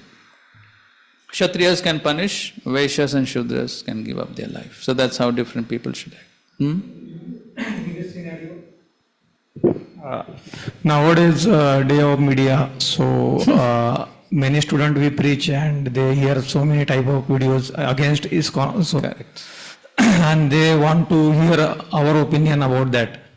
So to give any comment to clarify and make them favorable for ISKCON, we have to hear what the video is saying about ISKCON, and then we have to defend. So many times some big leader's name is also there, and we have to hear that just to clarify about ISKCON. So in that case, we also get offense or what? No, so if you're doing it as a service, then that's not an offense. But somewhere we are not pure devotees, so things may linger in our system because if the things are very on the GBC level. So therefore, if one feels that one has been contaminated by, even as a service, if one feels one has been contaminated by hearing blasphemy of Vaishnava, then some sort of atonement can be taken up, some sort of purification, maybe some extra chanting or studying Bhagavatam or whatever. Some sort of atonement can be done for that purification, if one feels one's consciousness has been contaminated by that. So therefore, one should be careful. So if one feels that one is not qualified or one is not sufficiently spiritually strong to hear such blasphemy, then better not to hear. See, we can clarify points even without hearing. Or at least we can clarify without hearing names. Situation. Yes. So if somebody is coming to us and he has read whatever, so then he can tell the points, but he need not tell names, isn't it? He knows, but if we don't want to hear, we can tell him, see, we don't want to hear any names. You tell what is your doubt, philosophical doubt, we will clear the philosophical doubt. You don't tell names. You tell what is your doubt and we will clarify that. That is best. Best is better not to hear names. So even in discussions in our classes also, therefore we always keep that as a norm, that we don't allow people to take names. Even if they want to clarify certain things, clarify without taking names. That's always best. Okay, fine. I think so we can take a break and continue. Hare Krishna.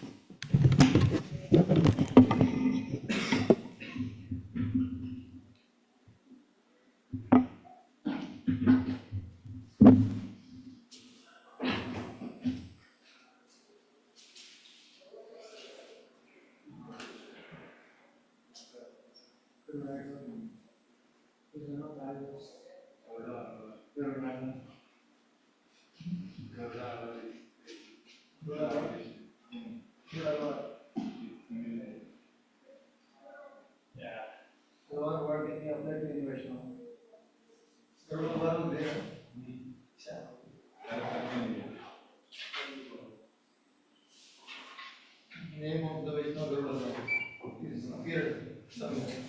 Garuda also appeared as one Nagava. Yeah. Garuda, Sudarshan, Garuda, and Lakshmani. Sudarshan is Garuda. Tarakanti appeared as one of Garuda. There are 12 hours. One is Garuda. One of Garuda. Mars, Shankar, Gada, Padma, Chakra, everybody took one. 12 One hour is under the yeah. Oh, there is lady. Yes. Mataji. Yes. She is in the Anjali.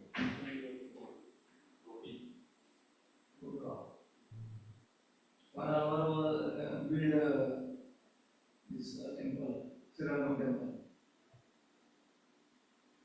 He was with robbers, advice, agreement. I heard that.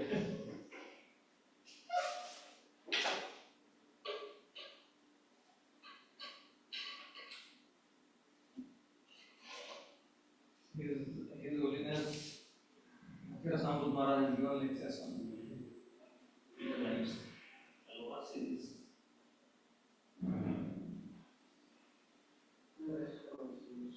Next time,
शुद्ध सत्व से तमोगुण में convert करना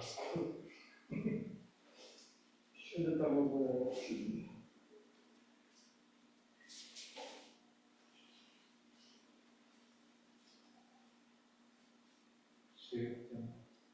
शेर झपटने से पहले 2 step पीछे लेता है अब पीछे लेता है बाकी जन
Ultimately, so that deep sleep is there.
महत्तम में चिंतन करते करते टाइमिंग लगेगा जो कंसेप्ट बराबर क्लियर नहीं हो उसमें क्या है ना राशन तो उसमें बहुत अच्छे से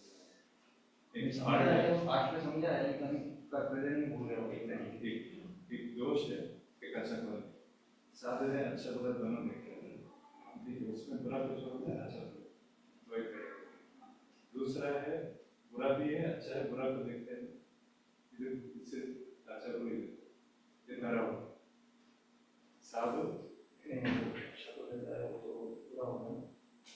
अच्छा बुरा तो बुरा को देखता ही नहीं ना। साधु क्या है, अच्छा बुरा दोनों देखता है, उसमें अच्छा को देखता है। साधु तरह है, बुरा को देखते ही नहीं, अच्छा को ही देखता है। अच्छा बुरा को देखता है। हाँ, साधु तमा क्या, अच्छा बुरा दोनों से बुरा दिखता ही नहीं, इसमें थोड़ा सा अच्छा रहता है, उसको मैग्नीफाई नहीं करता है, वो साधु तमा। बाकी साधु क्या है, उसमें कोई अच्छा गुण नहीं रहता, फिर भी अच्छा गुण को उसमें ढूंढ सकता है, उसी को साधु। महत्व वही है ना, साधु महत्व है। और असाधु में क्या है, अच्छा है बुरा है, अच्छे को देखता नहीं, बुरा को देखता है, अच्छा है बुरा है, ठीक है, इसमें अच्छा को छोड़ देता है, बुरा को इसमें बुरा भी देखता है, अच्छा भी देखता है। असाधु में, असाधु धर्म में उसमें अच्छा जो है उसको देखता ही नहीं, बुरा ही है। और असाधु तमाम में क्या है, उसमें अच्छा गुण है, थोड़ा सा बुरा ही है, उसको देख के मैग्नीफाई करता है। और असाधु तमाम में क्या है, उसमें सब कुछ अच्छा है, फिर भी उसमें दोष है। ये अभी एग्जाम्पल देना है, चोर वाला इसलिए मैं एग्जाम्पल लिख रहा, ये मुझे समझ में आया, एग्जाम्पल बताने को नहीं, दो एग्जाम्पल उन्होंने जो बोला था मुझे याद है। असाधु तमा के लिए वो चैतन्य महाप्रभु के अंदर तो कोई दोष है नहीं, शास्त्रीय एग्जाम्पल नहीं, लोकल एग्जाम्पल से भी चलेगा, मतलब वही समझ में आया, वही एक याद है। इसमें क्या वो कुछ गलत है ही नहीं, फिर भी चींटी कहीं से चल रहा है तो उसको पकड़ के उनको ये भी असाधु लक्ष्य का भी एग्जाम्पल असाधु तमा वाला है, तो ये कैसे कुछ है नहीं दोष, फिर भी दोष क्यों है, असाधु तमा वाला ही दोष। इन्होंने जो बोला ये लिख रहा है।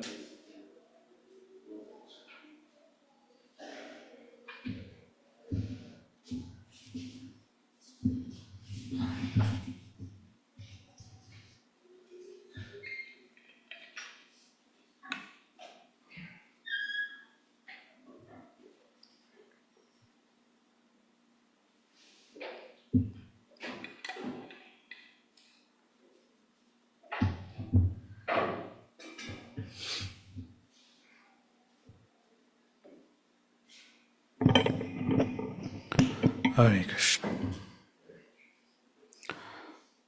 Okay, so let's continue. 18, please read.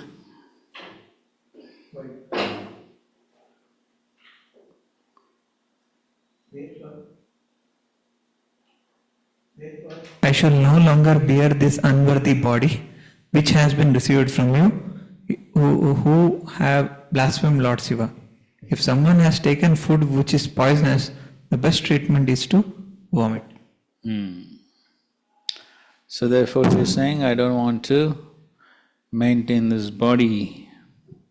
As Prabhupada writes, since Sati was the representation of the external potency of the Lord, it was in her power to vanquish many universes, including many dakshas.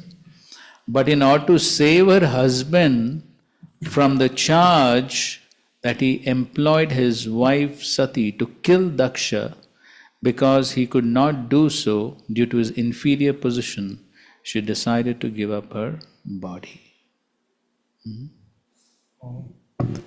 Because otherwise people will blame Shiva, na? Yes. That you sent your wife to kill Daksha.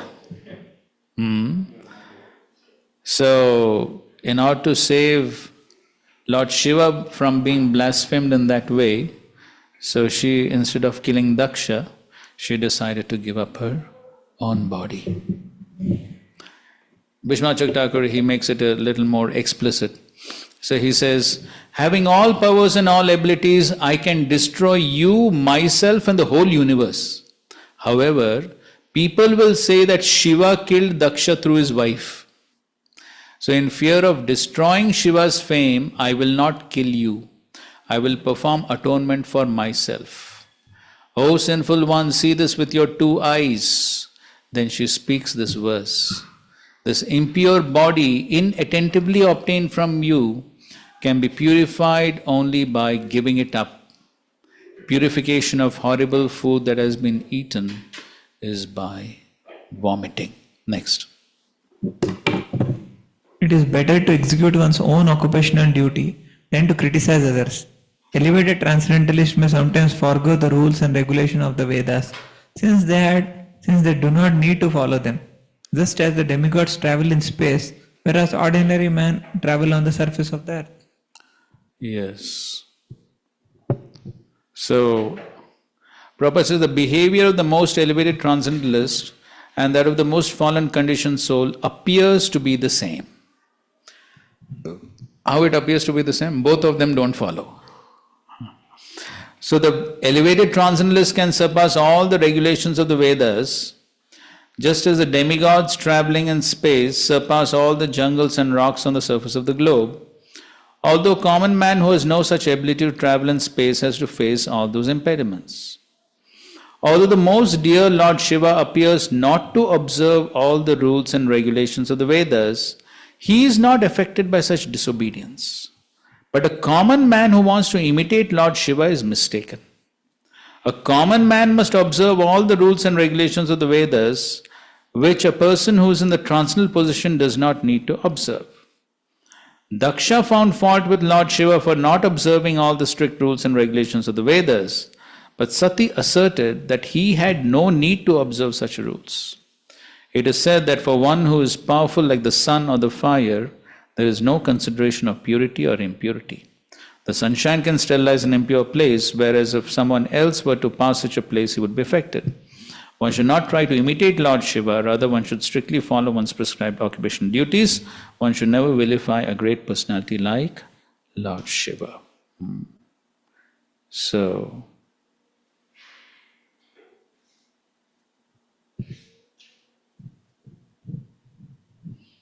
yes. So therefore, that's what she's saying. So basically what she's trying to say is that one should not imitate such elevated personalities, nor one should criticize them.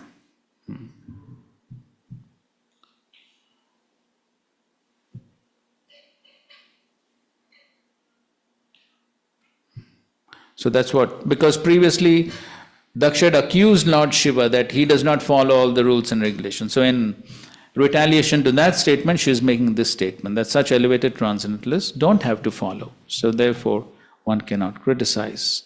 So one cannot imitate great personalities, nor one can criticize them unnecessarily. So one should, again, there must be proper discrimination. Proper discrimination must be there.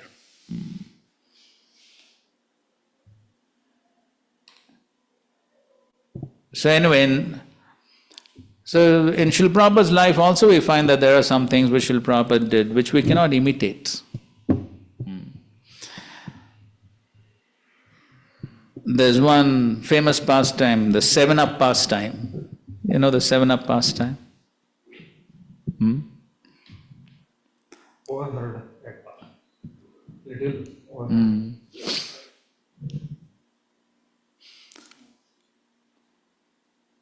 Shrutikirti Prabhu tells that pastime in full detail.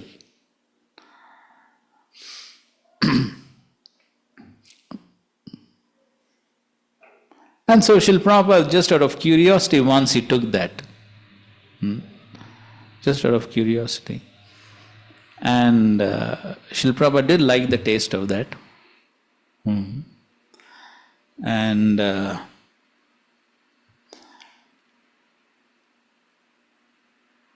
then on one or two other occasions also Srila Prabhupada took. But then, even in those days, without any internet and all this modern communication systems, imagine news spread all over ISKCON that Srila Prabhupada drank 7-Up. And so, after some days, when Srila Prabhupada came to Los Angeles, those days Los Angeles had a big Grihastha community all around the temple. There are so many apartments with Grihasthas. And so when Srila Prabhupada came to Los Angeles, they saw that all the Grihasthas' refrigerators were stacked with 7-Up.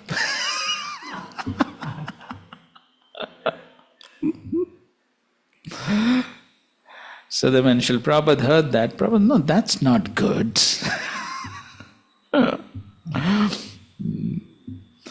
So one cannot just imitate so far.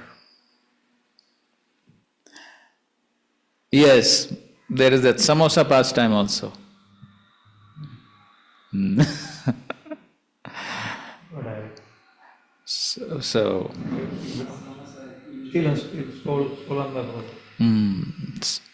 So the servant forgot to get, Prabhupada was on the train, the servant forgot to get Srila Prabhupada's prasadam, cooked prasadam. And so, any case, so they gave some fruits and some things. But then so the train was just about to move, or just begun to move, so it was going slowly, and there was one man selling samosas near the window. And so the man also was moving ahead, so from behind, Prabhupada took one samosa. And Srila Prabhupada said, Sadhu never goes hungry.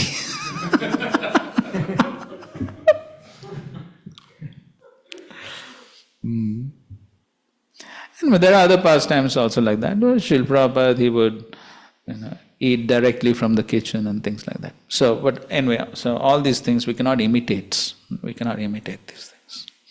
So one should know these things. The instructions need to be followed. Okay, 20.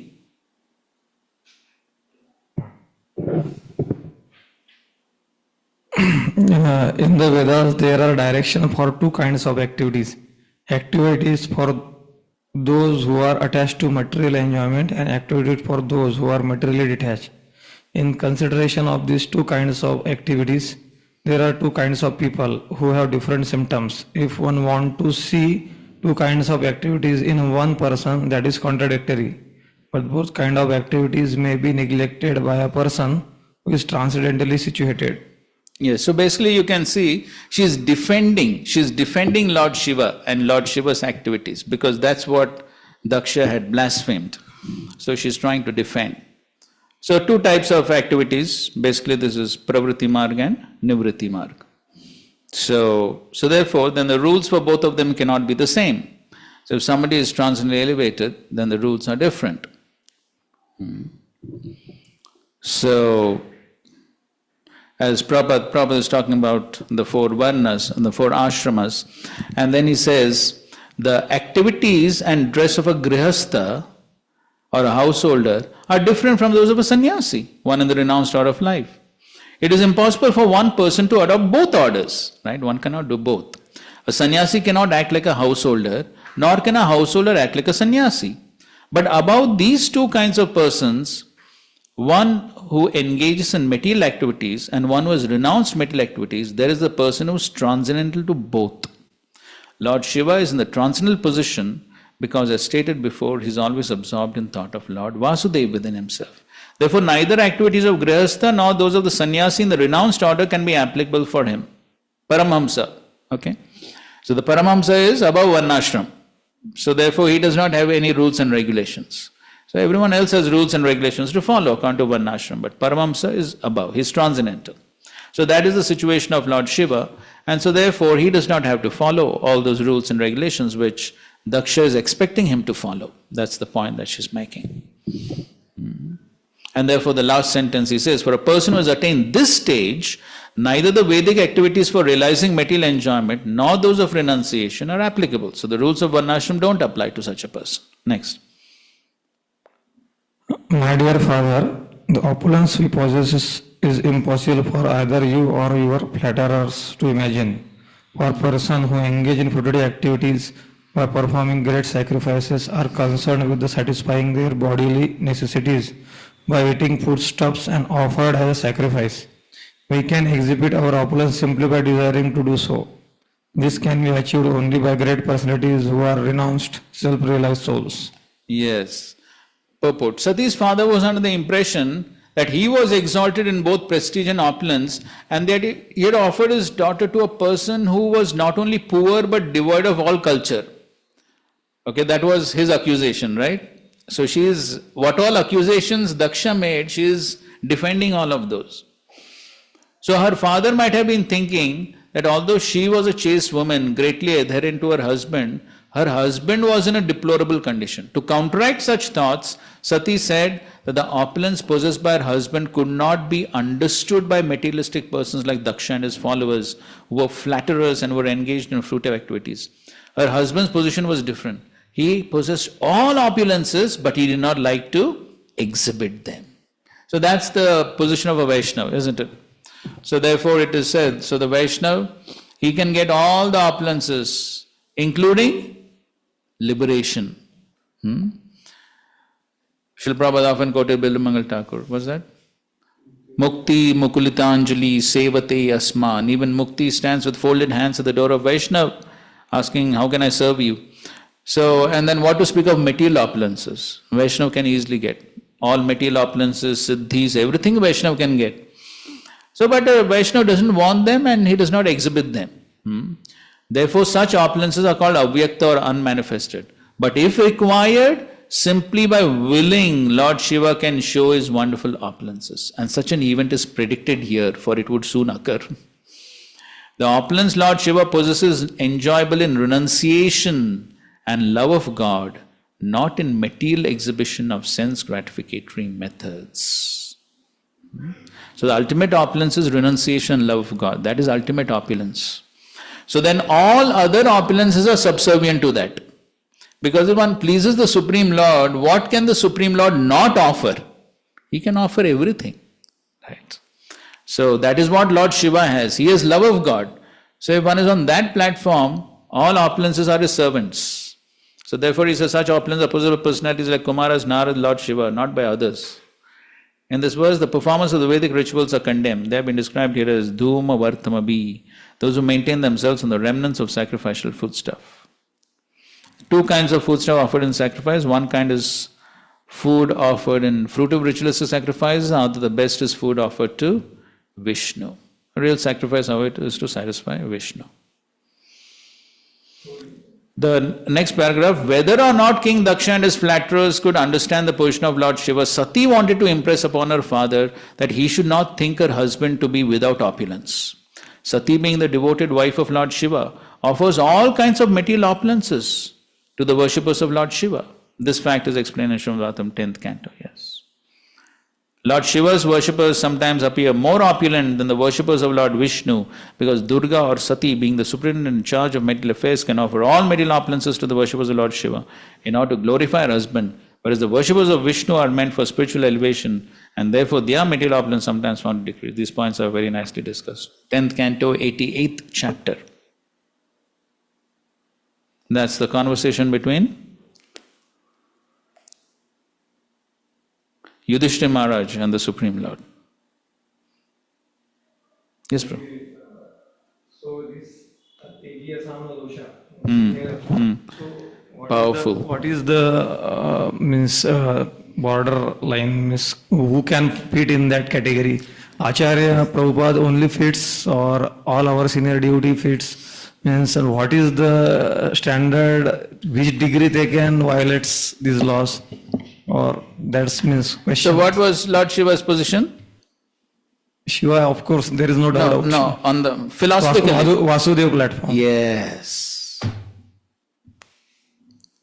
Sattvam Vishuddham Vasudeva Shabditam. Liberated platform. Because on the liberated platform, the possibility of committing mistakes or being affected by the material influences is practically nil. Only on that platform the Siddhanta applies, not anybody else. But Bharat Maharaj's pastime shows that how even on that platform one should be careful. That is Bharat Maharaj's pastime. The Lord, Vishwanath Chakravarti explains this in the 5th canto purports. So, Lord orchestrated Bharat Maharaj's pastime to teach us this lesson, that however exalted one may be, still one has to be careful. But in any case, that is liberated platform. Anybody below that has to follow. Everyone else has to follow all the rules and regulations, however elevated they may be. So therefore, as far as all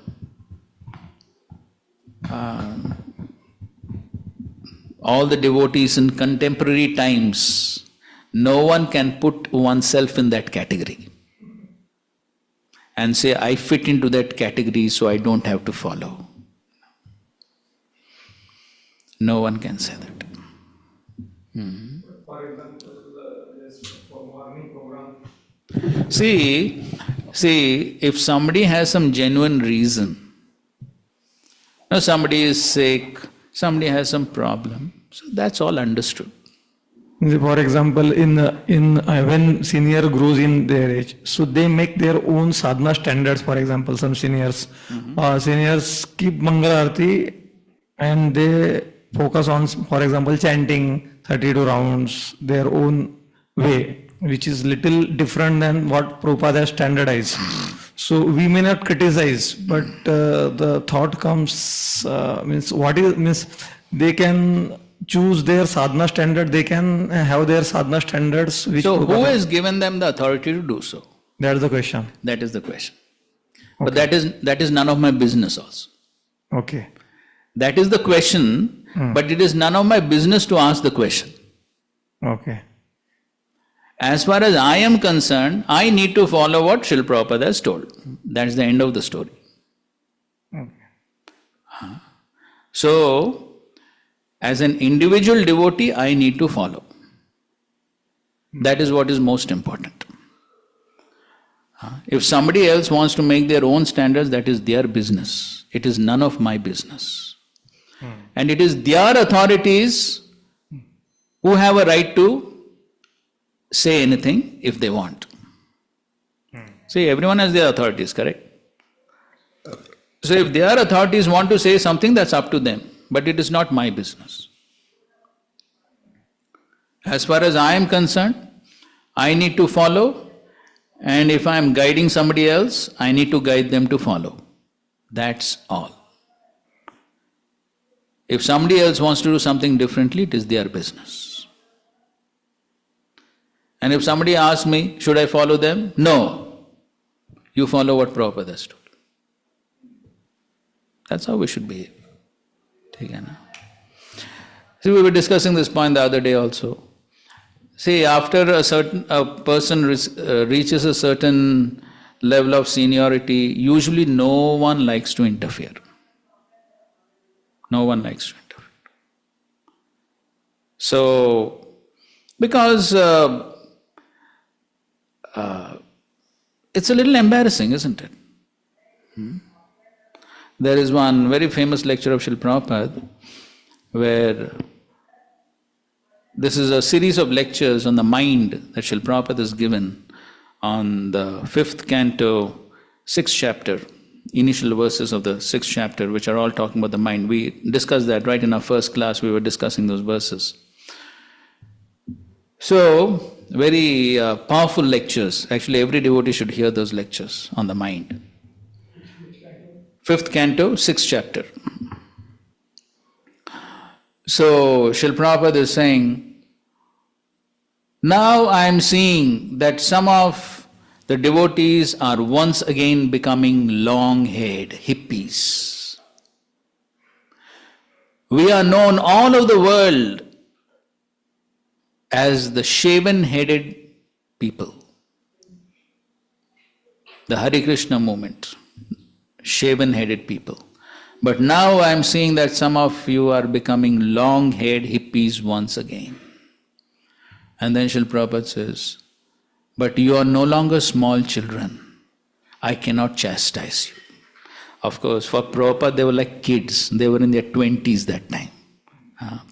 So for Prabhupada, they were actually like children only. But still, on the basis of that Chanakya Pandit's verse, Chanakya Pandit's verse? After 16 years, one should treat as friend. So on the basis of that verse, Prabhupada is saying, Prabhupada quotes that verse, and on the basis of that verse, Srila Prabhupada is saying, so I cannot chastise you now. So therefore, with folded hands I am begging you, Prabhupada says.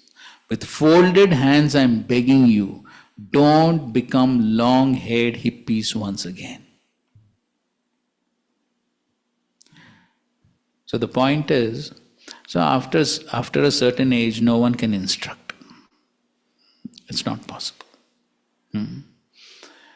In fact, these days, what to speak of very senior devotees, even junior devotees, it's so difficult to instruct. In fact, Prabhupada makes that statement. In that same lecture, Prabhupada makes a statement.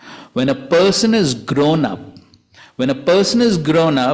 and if you chastise him, he breaks down. Just like it said, young bamboo, you can bend.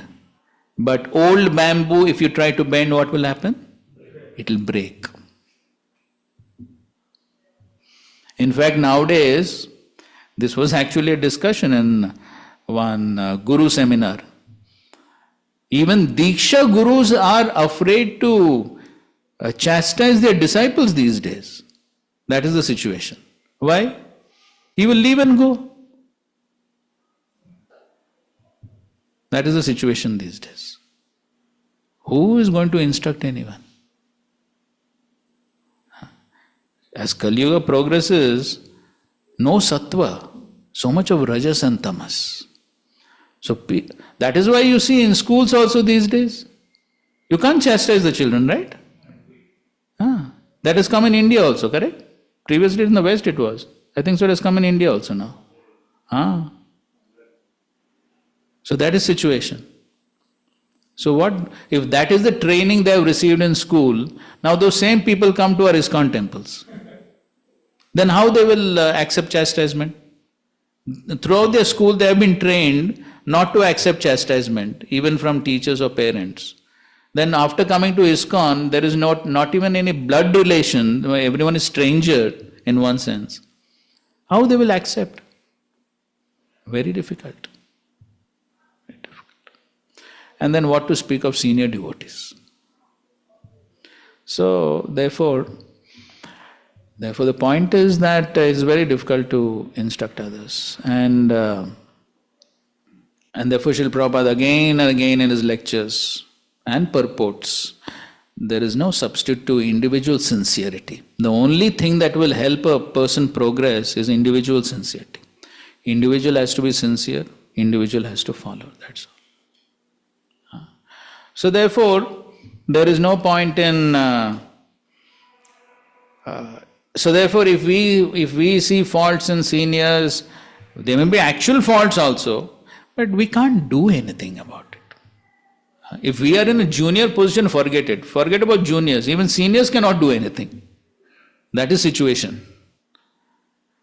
So therefore, best is focus on one's own Krishna consciousness and inspire others by one's own practices. If others are doing something else, what can we do? Can't do much. If Krishna inspires them, well and good. That's all.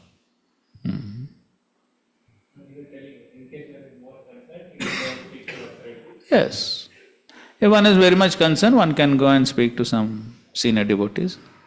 Leave it up to them, whatever, if they want to do something. Otherwise, unnecessarily, one will simply get disturbed and spoil one's own consciousness. Better not. Okay, he's senior, he wants to do something. Fine, what can I do? As I said, ultimately even Krishna does not interfere with the free will of the jiva. Who are we to interfere?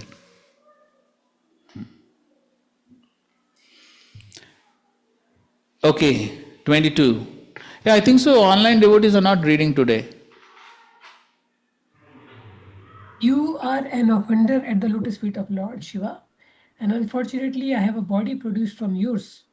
I am very much ashamed of our bodily relationship, and I condemn myself because my body is contaminated by a relationship with a person who is an offender at the lotus feet of the greatest personality. Yes.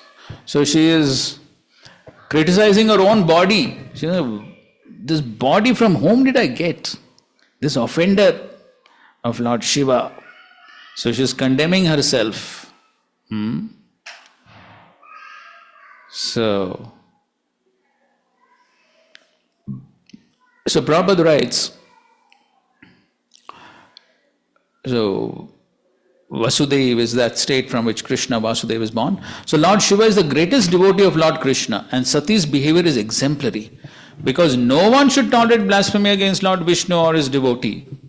Sati is aggrieved not for a personal association with Lord Shiva, but because her body is related with that of Daksha, who is an offender at Lord Shiva's lotus feet. She feels herself to be condemned because of the body given by her father Daksha. Next. Because of her family relationship, when Lord Shiva addresses me as Dakshayani, I at once become morose, and my jolliness and my smile at once disappear. I feel very much sorry that my body, which is just like a bag, has been produced by you. I shall therefore give it up. Yes, the word Dakshayani means the daughter of King Daksha. Sometimes when there was relaxed conversation between husband and wife, Lord Shiva used to call Sati the daughter of King Daksha. And because this very word reminded her about her family relationship with King Daksha, she at once became ashamed because Daksha was an incarnation of all offenses. Prabhupada is writing, incarnation of all offenses. Daksha was the embodiment of envy, for he unnecessarily blasphemed the great personality Lord Shiva. Simply upon hearing the word Dakshayani, she felt afflicted because of reference to the context, because her body was the symbol of all offensiveness with which Daksha was endowed. Since her body was constantly a source of unhappiness, she decided to give it up. So that's the end of Sati's defending Lord Shiva and trying to glorify Lord Shiva. Okay, That pastime is connected with the Shiva. Sati was trying to test Lord Ram. Lord Ram was in the forest, and he was searching after Sita. So he is his Lord. She was doubtful. So Lord said, he is Lord himself. Don't doubt. So I have heard this pastime from devotees, and devotees do say that because of that offense that she had committed that time, so that is the reason she had to give up her body. So that is what I've heard from devotees, but personally I have not read any authorized version of that. So I don't know if it comes in Ramayana or anyone has read any authorized. That is heard only, reference. So don't know. Vilas Vadan Prabhu, you heard something? Read something? No, Guruji. So we have to confirm that, I don't know. Okay, please go ahead, 24th verse. Maitreya, the sage, told Vidura, O annihilator of enemies, while thus speaking to her father in the arena of sacrifice, Sati sat down on the ground and faced north. Dressed in saffron garments, she sanctified herself with water and closed her eyes to absorb herself in the process of mystic yoga. Prabhupada says, it is said, if man desires to quit his body, he dresses in saffron garments. So, sannyas means socially dead. So that is the meaning. Socially dead. So body is quit. Therefore it appears that Sati changed her dress, indicating that she was going to quit the body given her by Daksha. Okay, and further down Prabhupada writes, either she learnt yoga from her husband or she was enlightened because she was the daughter of such a great king as Daksha. So that's how she learnt yoga. And the perfection of yoga is that one can give up one's body or release oneself from the embodiment of material elements according to one's desire.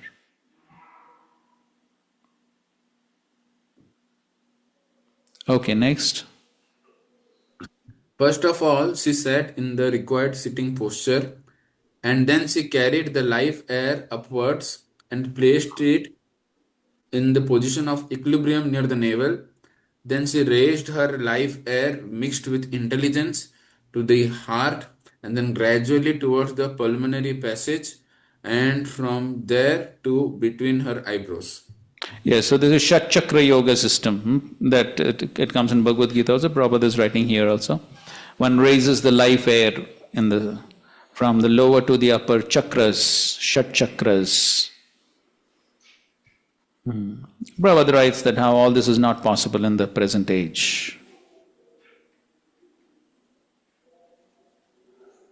Another point Prabhupada writes is the yoga process as described in the Keshava Shruti prescribes how one can control his living force according to his desire and transmigrate from one body to another or from one place to another. In other words, yoga practice is not meant to keep the body fit. Any transcendental process of spiritual realization automatically helps one to keep the body fit. For it is the spirit soul that keeps the body always fresh. Good point, huh? So if one is spiritually fit, then automatically one will be materially fit also. Of course, one can do the needful, but the main thing is to be spiritually fit. As soon as the spirit soul is out of the body, the material body immediately begins to decompose. Any spiritual process keeps the body fit without separate endeavor. But if one takes it that the ultimate aim of yoga is to maintain the body, then he is mistaken. The real perfection of yoga is elevation of the soul to a higher position of the liberation of the soul from material entanglement. Okay. Next. Thus, in order to give up her body, which had been so respectfully and affectionately seated on the lap of Lord Shiva, who is worshipped by great sages and saints, Sati, due to anger towards her father, began to meditate on the fiery air within the body. So Prabhupada writes that although Sati's body was born of Daksha, Lord Shiva used to adore her by sitting her on his lap. This is considered a great token of respect. Thus Sati's body was not ordinary, but still she decided to give it up because it was the source of unhappiness because of its connection with Daksha.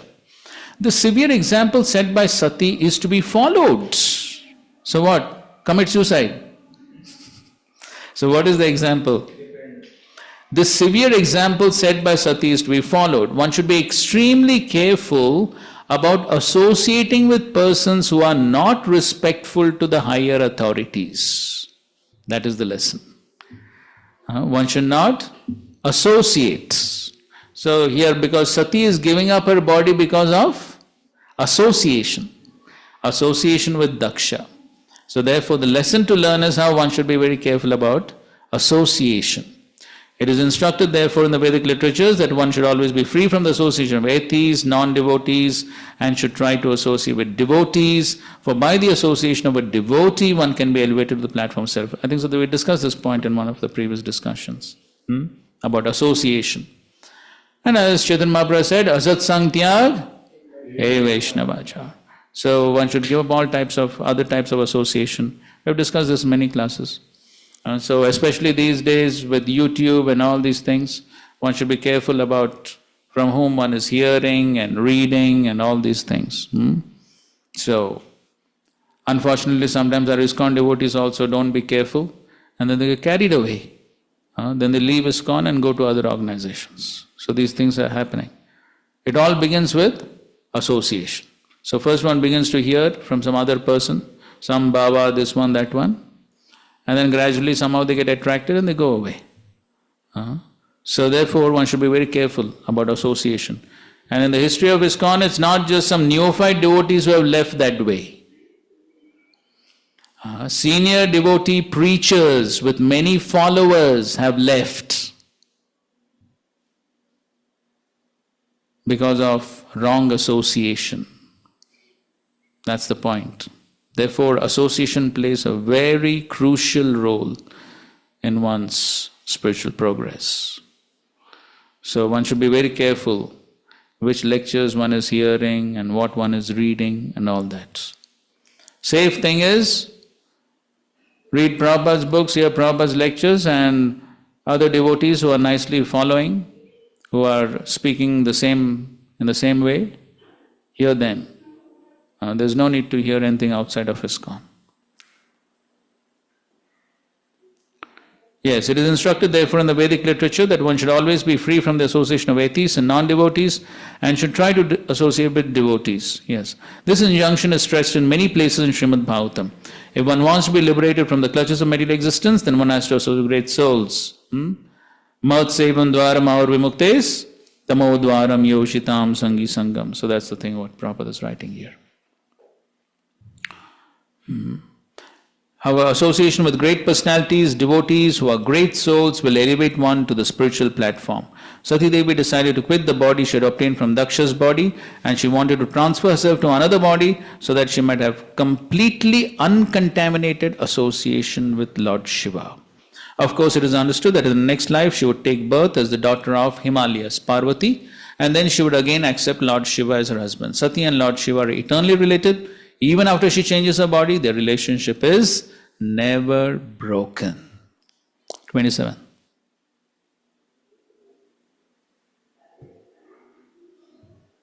Read. Online somebody is reading. Sati concentrated all her meditation on the holy lotus feet of her husband, Lord Shiva, who is the supreme spiritual master of all the world.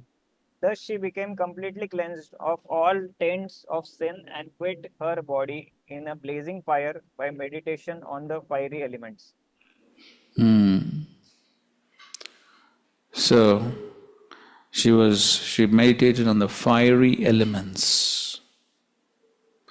So as Prabhupada writes, Sati at once thought of the lotus feet of her husband, Lord Shiva, who was one of the three great personalities of Godhead in charge of the management of the material world.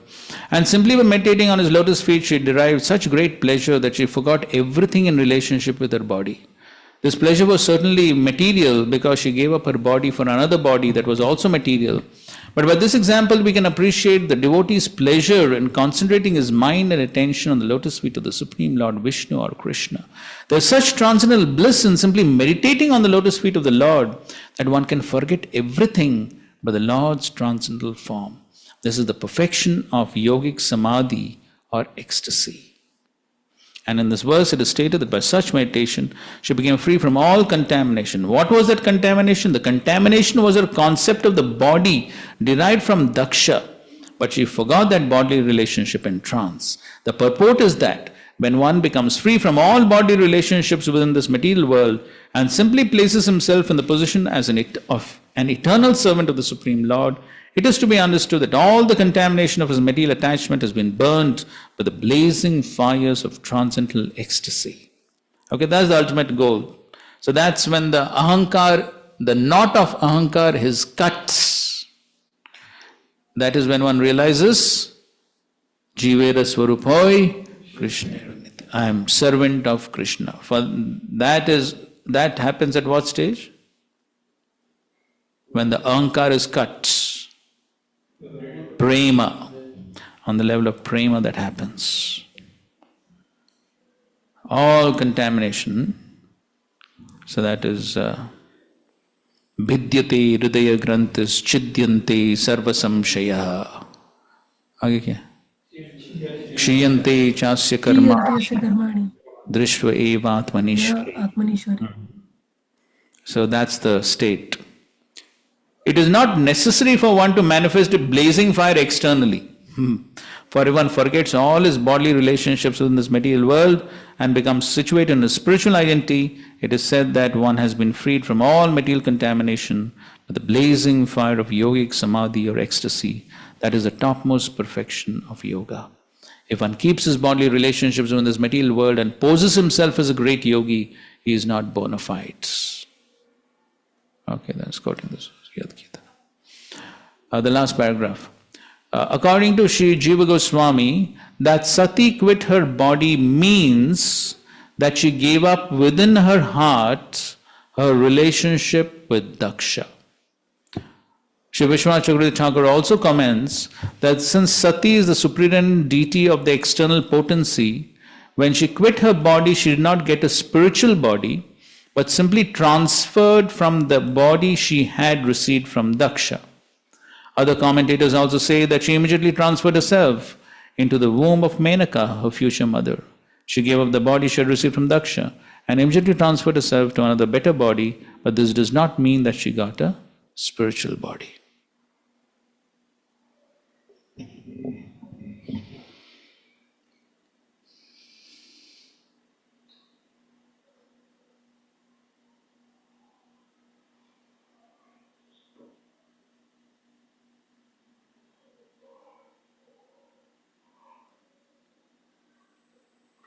Okay, go ahead.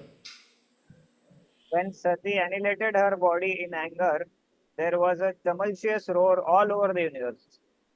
Why had Sati, the wife of the most respectable demigod, Lord Shiva, quit her body in such a manner? Yes. So, here, important point is, Prabhupada is raising a question. Why did she become so angry that she gave up her body?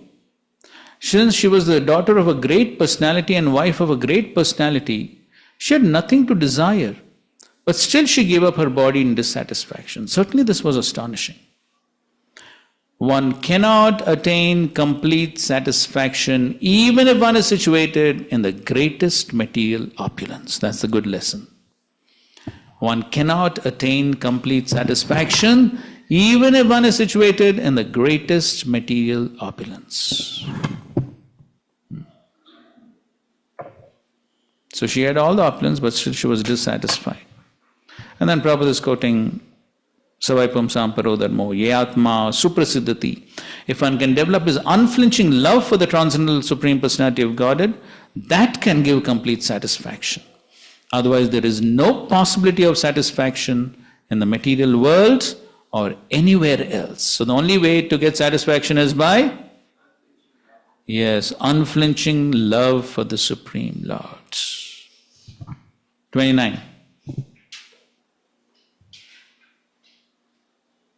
I think so one of you can read.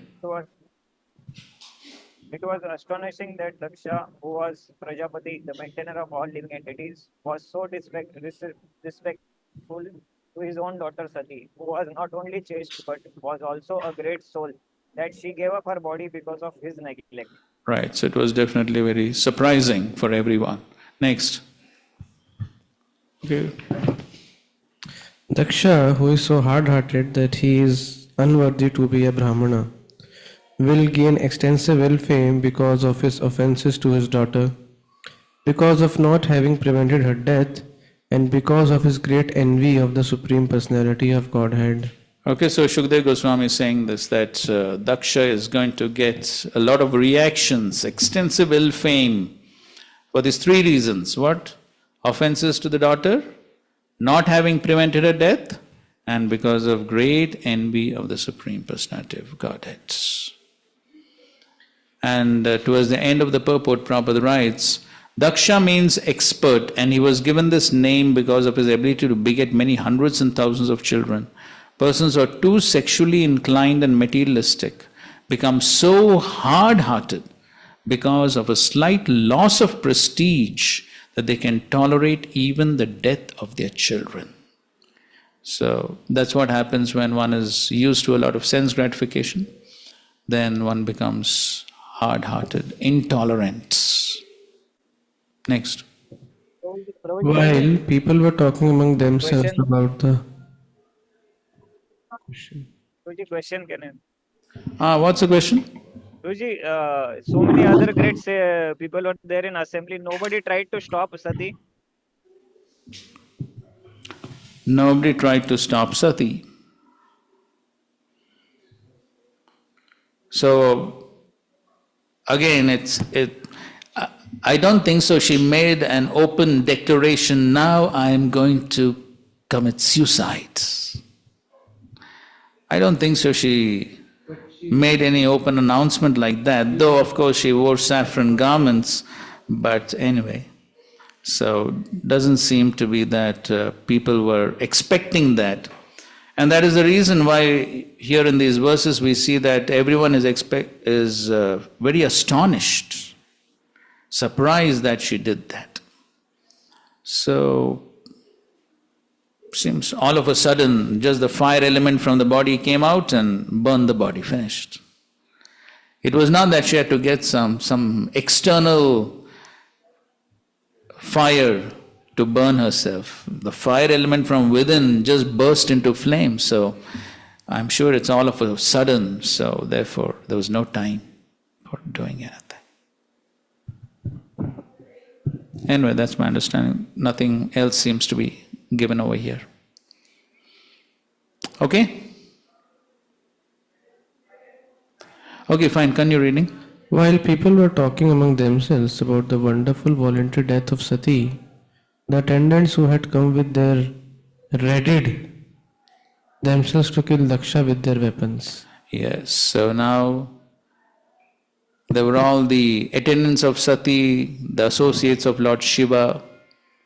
So here Prabhupada writes, the duty of attendants to give protection to their master, and in case of failure, it is their duty to die. Go ahead. They came forward forcibly, but Bhrigu Muni saw the danger and, offering oblations into the southern side of the sacrificial fire, immediately uttered mantric hymns from the Yajurveda, by which the destroyers of yogic performances could be killed immediately. So, Bhrigu Muni understood now there is going to be great devastation. So he chanted some mantras to create some people. When Bhrigu Muni offered oblations in the fire, immediately many thousands of demigods named Bhrubus became manifested. All of them were powerful, having achieved strength from Soma, the moon. So here Prabhupada writes, Vedic mantras are still available, but the chanters are not. So no qualified chanters. By chanting Vedic mantras or chanting the Gayatri or Rig mantra, one can attain the results one desires. So you see, this Bhrigu Muni is so powerful, just some mantra and he created demigods on the spot. Who can do that? Just by chanting mantras, created new beings out of the fire. Therefore, in the present age of Kali, it is recommended by Lord Chaitanya that simply by chanting Hare Krishna, one can attain all perfection. Okay. 34.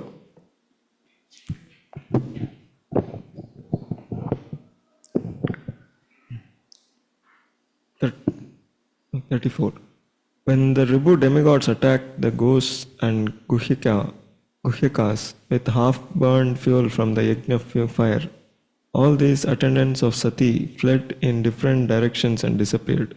This was possible simply because of the Brahma Tejas, Brahmanical power.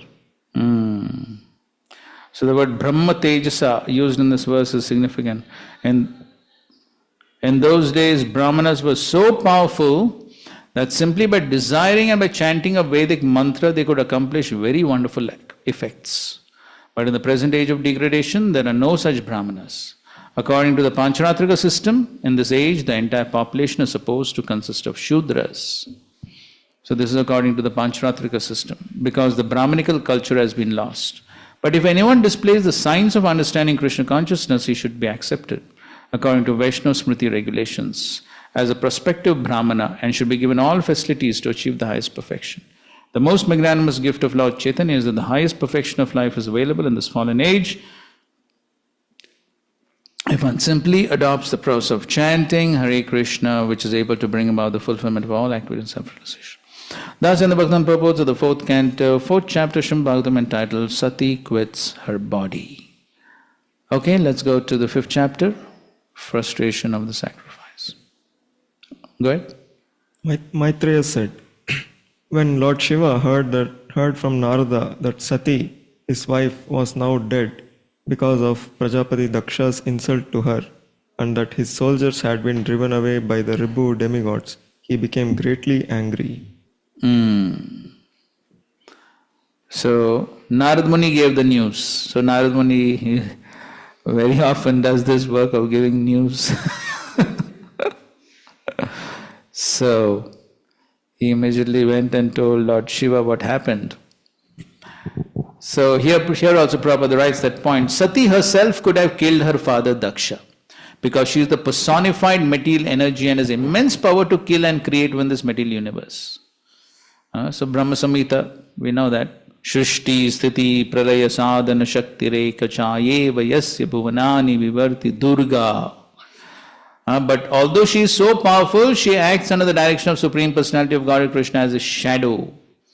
It would not have been difficult for Sati to punish her father, but she thought that since she was his daughter, it was not proper for her to kill him. Thus she decided to give up her own body, which she had obtained from his, and Daksha did not even check her.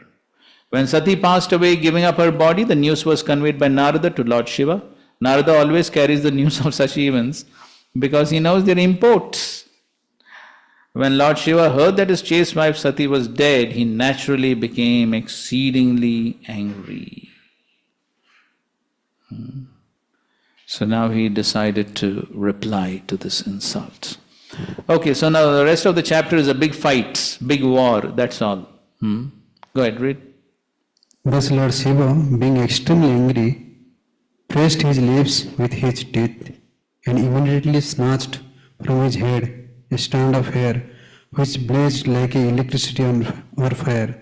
He stood up at once and laughing like a madman and dashed the hair to the ground. Next. A fearful black demon, as high as sky and as bright as 3 suns combined, was thereby created. His teeth very fearful, and the hair on his head like burning fire. He had thousands of arms equipped with various weapons. He was garlanded with heads of men. Next. Okay, here there's an important philosophical point Prabhupada gives in the purport. Here is the beginning of competition between Brahma Tejas and Shiva Tejas. By Brahma Tejas, Brahmanical strength, Bhrigumuni had created Rubu demigods who had driven away the soldiers of Lord Shiva stationed in the arena.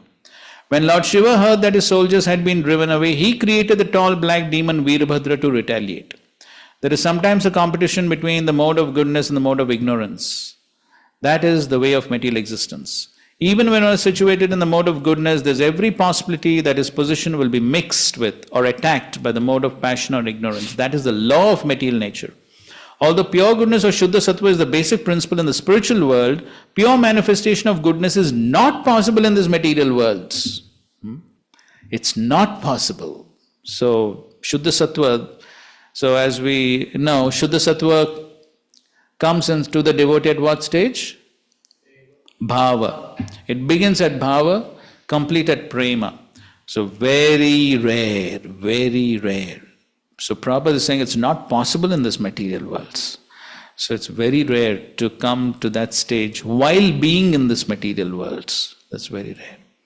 Thus the struggle for existence between different material qualities is always present. This quarrel between Lord Shiva and Bhrigumuni centering around Prajapati Daksha is the practical example of such competition between the different qualitative modes of material nature. So where is the verse in the Bhagavad Gita where Krishna talks about this competition? Yes, 14th chapter, 10th verse. There Krishna himself says that there's always a competition for supremacy amongst the modes. So how to maintain the mode of goodness then?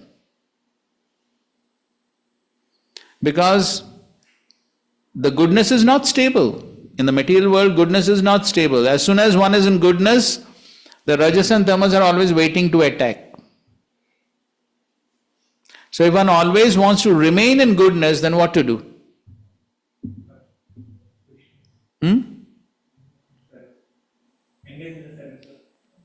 Okay, engage in devotional service, that's correct. Mam chaya vicharena Bhakti yogena sevate sa gunan samadityetan brahmbhuyaya kalpa. What else? Okay, association. So anyways, in that same purport, Srila Prabhupada writes 2 important points, and that is constant practice and determination. So if one wants to remain in goodness, one has to, that constant practice has to be there to remain in goodness and not be swayed away by the lower modes, even though they're always waiting to attack. Just like if one wants to get up in the morning, then tamoguna always will be pulling one, correct? Sleep, sleep, sleep. Don't get up, don't get up. So then one has to have what? Determination. One has to have determination. No, I'll get up, I'll get up. So that constant practice and determination is what is required to be in the goodness. Otherwise, Rajas and Tamas are always waiting to attack. That's the nature of the material world, as Prabhupada writes. Okay, fine, continue. Maitreya continued, My dear Vidura, that black person was the personified anger of the Supreme Personality of Godhead, and he was prepared to execute the orders of Lord Shiva. Thus, considering himself capable of coping with any power offered against him, he circumambulated Lord Shiva. क्या हो गया? 4 नहीं पढ़ा? Okay, read 4. When that gigantic demon asked with folded hands, What shall I do, my Lord? Lord Shiva, who is known as Bhutanatha, directly ordered, Because you are born from my body, you are the chief of all my associates. Therefore, kill Daksha and his soldiers at the sacrifice. Yes, that's the instruction he got. Kill Daksha. Okay, go ahead.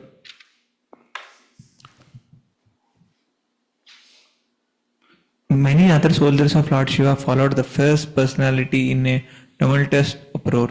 He carried a great trident, fearful enough to kill even death, and on his legs he wore bangles which seemed to roar. At that time, all the persons assembled in the sacrificial arena, the priest, the chief of the sacrificial performances, the brahmanas and their wives wondered where the darkness was coming from. Later they could understand that it was a dust storm, and all of them were full of anxiety. Yes.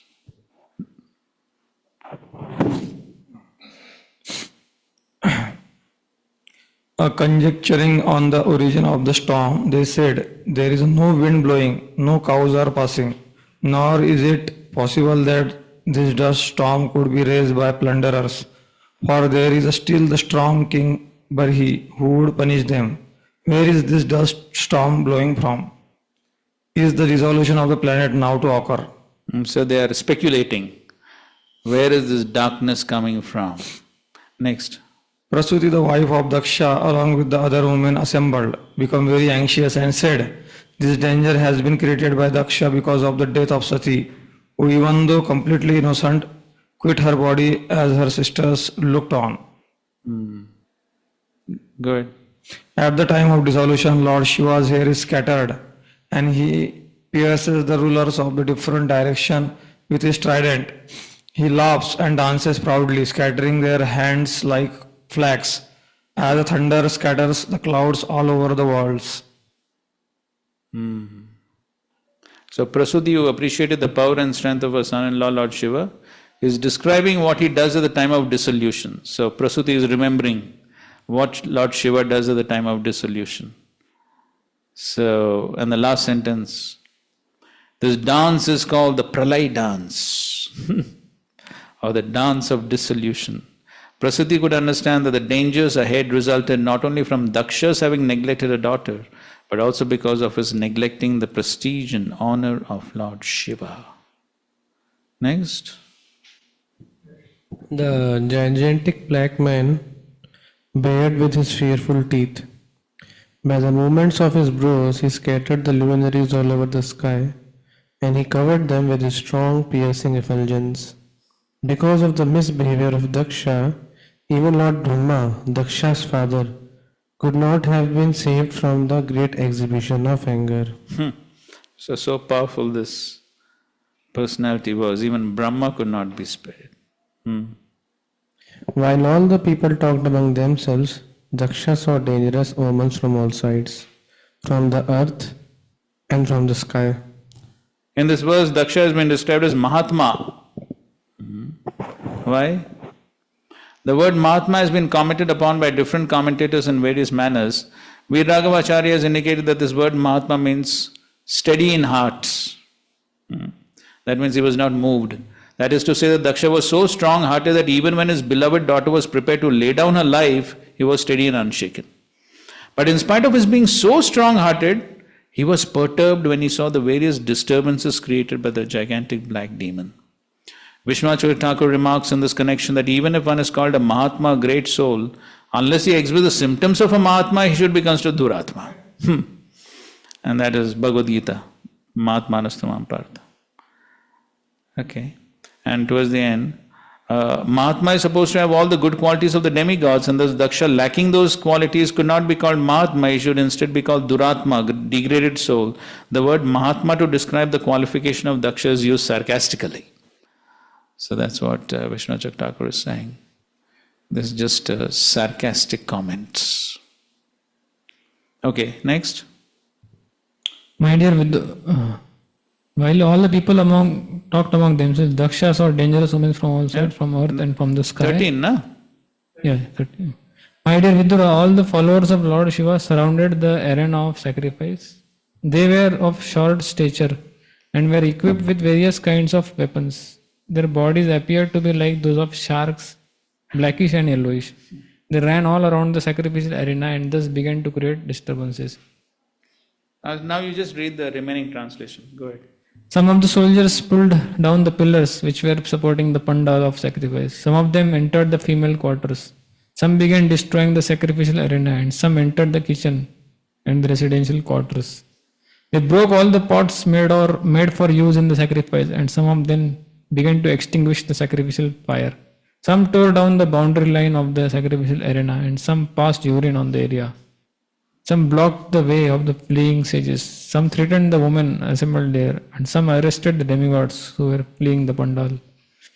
Maniman, one of the followers of Lord Shiva, arrested Bhrugumani, and Virbhadra, the black demon, arrested Prajapati Daksha. Another follower who was named Chandesh arrested Pusha. Nandishwar arrested the demigod Bhaga.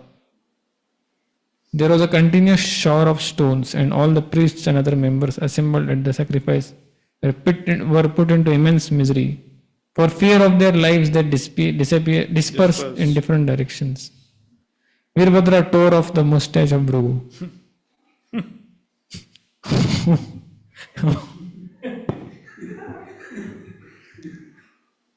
Who was offering the sacrificial oblations with his hands in the fire.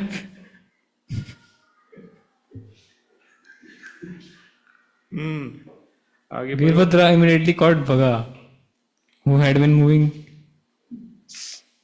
his eyebrows during Bhrugu's cursing of Lord Shiva, and out of great anger thrust him to the ground and forcibly put out his eyes. Just as Baladeva knocked out the teeth of Dantavakra, the king of Kalinga, during the gambling match at the marriage ceremony of Aniruddha, Virbhadra knocked out the teeth of both Daksh, who had shown them while cursing Lord Shiva, and Pusha, who by smiling sympathetically had also shown his teeth. Then Virbhadra, the giant-like personality, sat on the chest of Daksha and tried to separate his head from his body with the sharp weapons, but was unsuccessful. He tried to cut the head of Daksha with hymns as well as weapons, but still it was hard to cut even the surface of the skin of Daksha's head. Thus Virbhadra was exceedingly bewildered. Then Virbhadra saw the wooden device in the sacrificial arena by which the animals were to have been killed. He took the opportunity of this facility to behead Daksha.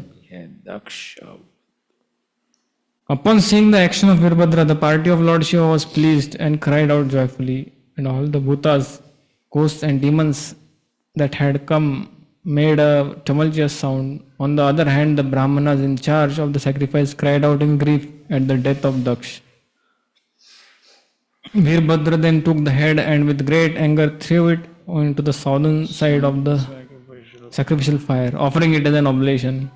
In this way, the followers of Lord Shiva devastated all the arrangements for sacrifice.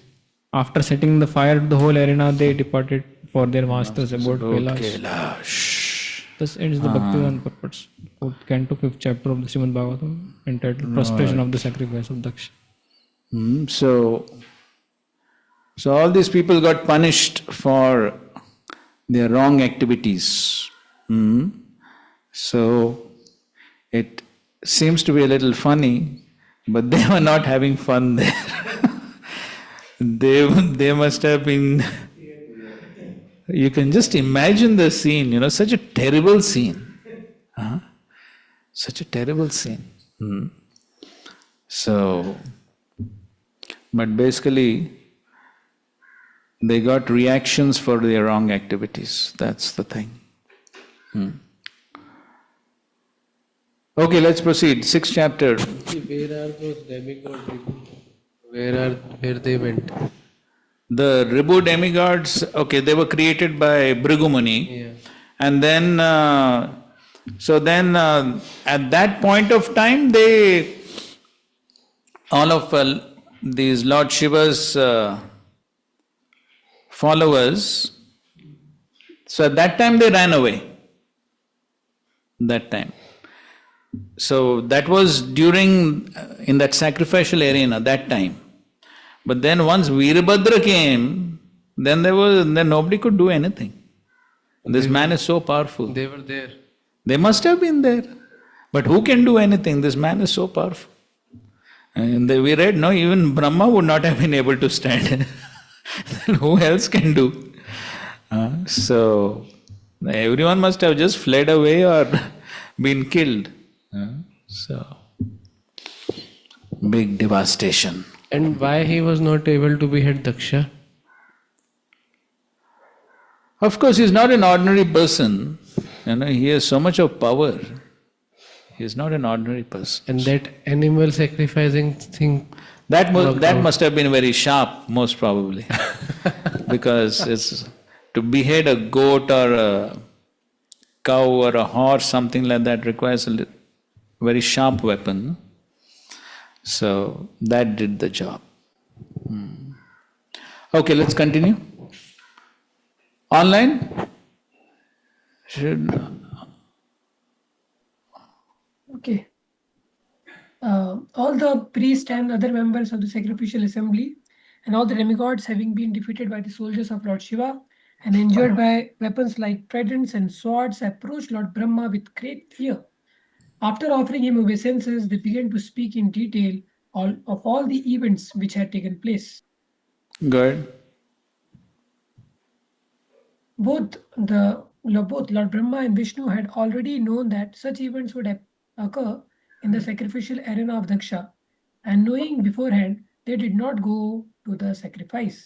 So they knew that this devastation is going to take place. So No. It was not said Brahma was not spared. It was only said that even Brahma would not have been able to withstand this Veerabhadra. And that is what is said. Yes, it said he was so powerful that even Brahma would not have been able to withstand. That is, it's not so that Brahma was present. So here Prabhupada says, Vedam samaditani vartmanani cha Arjuna. So the Lord knows everything, past, present, future. So similarly, those empowered like Brahma, they also understand. Okay, go ahead, 4. Yes, proceed. When Lord Brahma heard everything from the demigods and the members who had attended a sacrifice, he replied, "You cannot be happy in executing a sacrifice if you blaspheme a great personality and thereby offend his lotus feet. You cannot have happiness in that way." Okay, so Lord Brahma is telling something very instructive here. You cannot be happy by offending a great personality. Tejayasi, see here also the same word comes. Tejayasi kritagasi kshemaya. You cannot have happiness if you offend a great personality. So, in the purport Prabhupada writes, it is not possible to enjoy when one offends a great personality like Lord Shiva. It was good for Daksha to have died in the fight, because if he had lived, he would have committed such offenses at the lotus feet of great personalities again and again. So we read that point. And so when one commits an offense, then the tendency to commit offenses also keeps on increasing. So that's what happens. And so therefore, Prabhupada is quoting the Manu's law. When person commits murder, punishment is beneficial for him.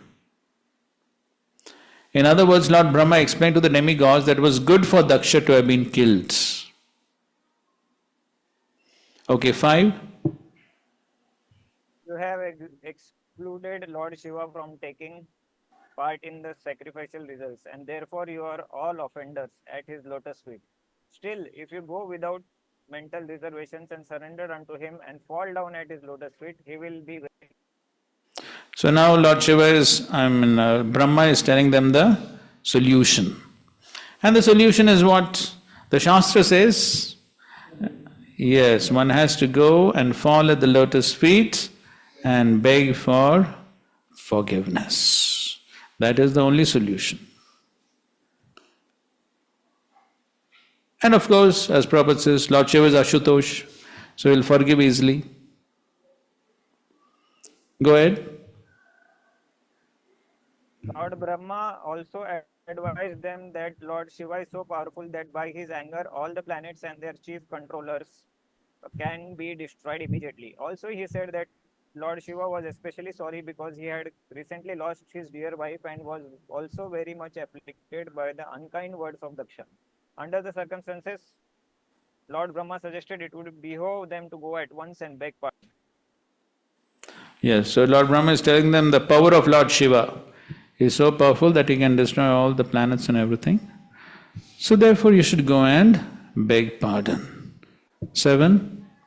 Lord Brahma said that no one, not even himself, Indra, all the members assembled in the sacrificial arena or all the sages could know how powerful Lord Shiva is. Under the circumstances, who would dare to commit an offense at his feet? Lotus feet. So Lord Brahma is telling them the power of Lord Shiva. He was saying no one, including himself, knows the power of Lord Shiva.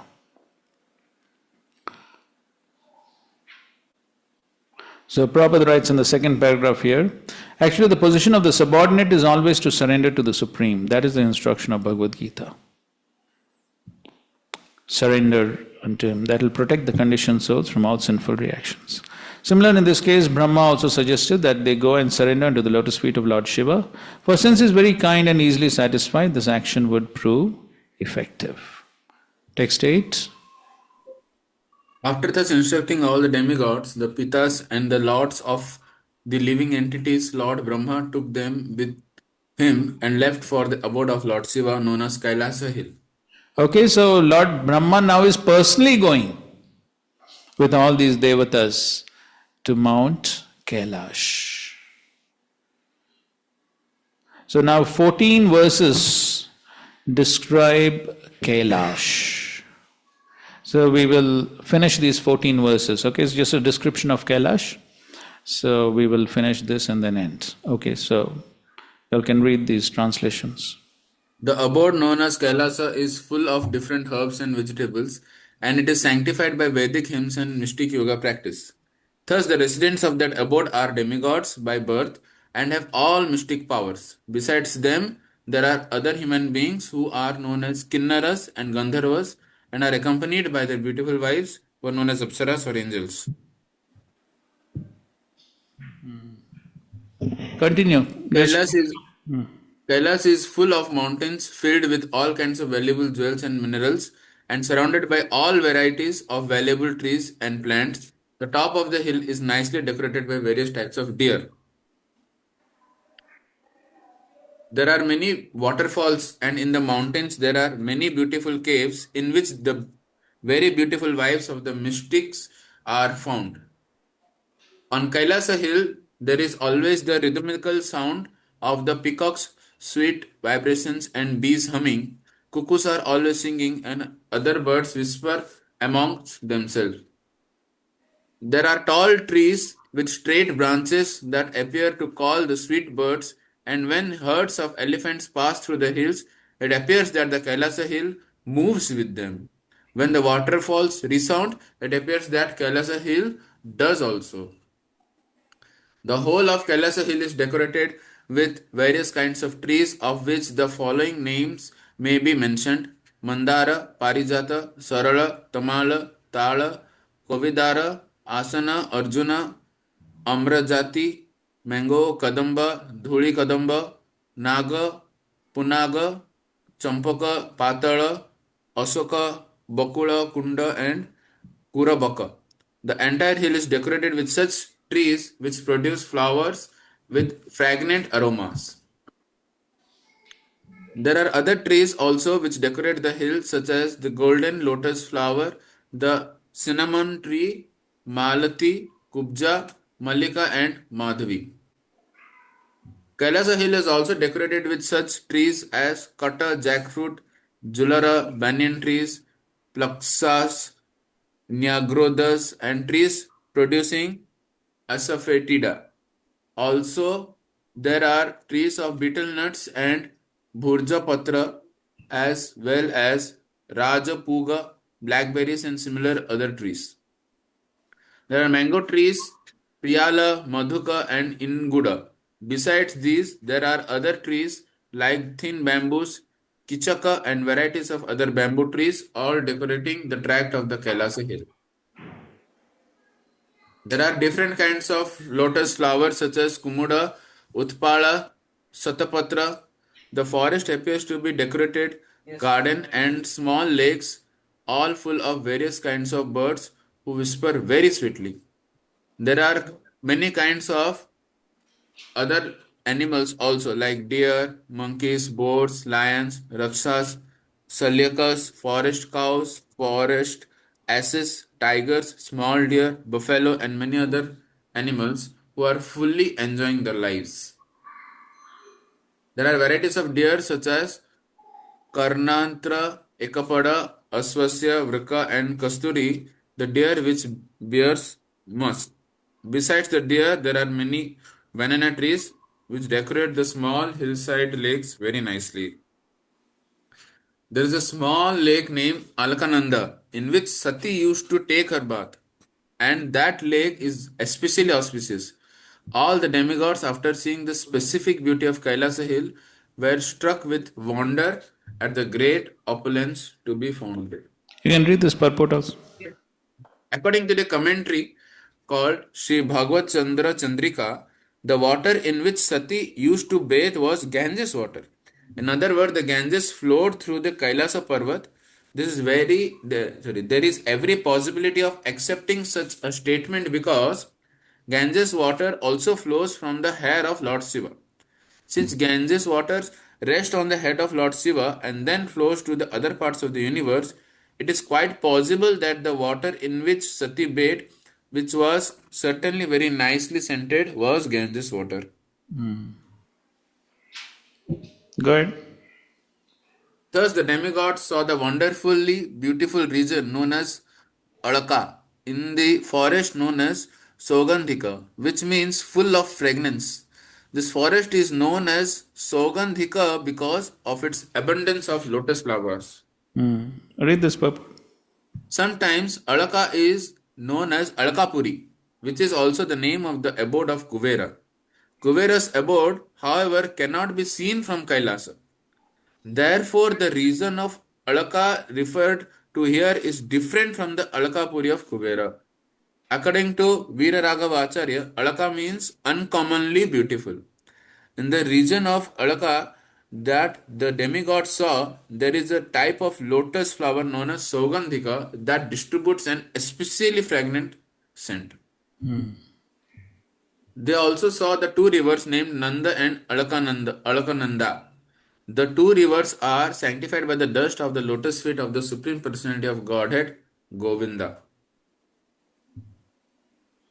My dear Shata Vidura, the celestial damsels come down to those rivers in their airplanes with their husbands, and after sexual enjoyment, they enter the water and enjoy sprinkling their husbands with water. Okay, so here Prabhupada is giving a purport.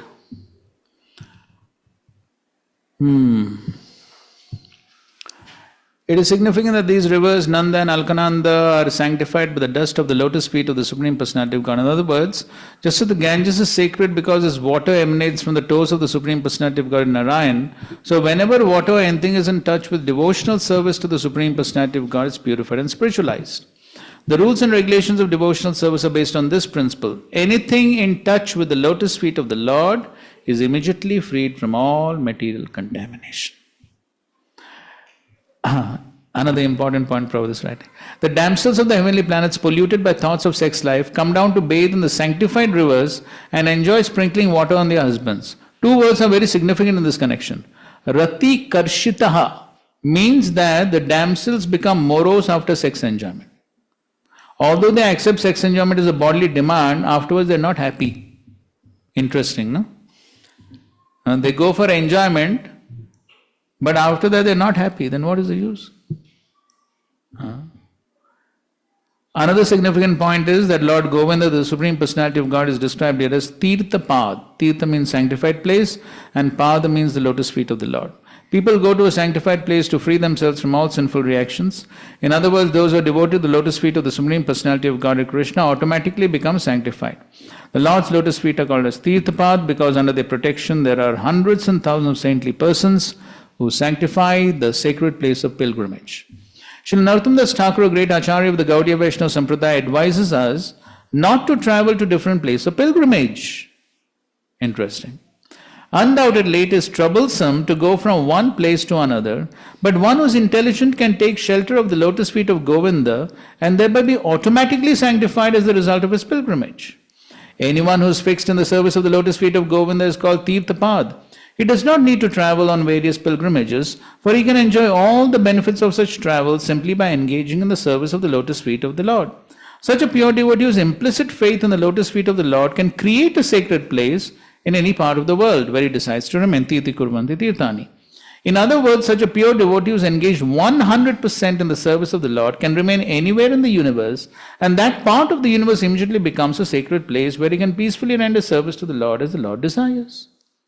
So should we go on yatra or no? Here Narottam Das Thakur is saying, no need to go. Not compromising our prescribed duties. Other times we may go. But if there is no need, only why to go? It is for the self-realized soul. What? Those who have realized that I don't need to go anywhere, for that it is understood. Those who have, Maharaj said that, that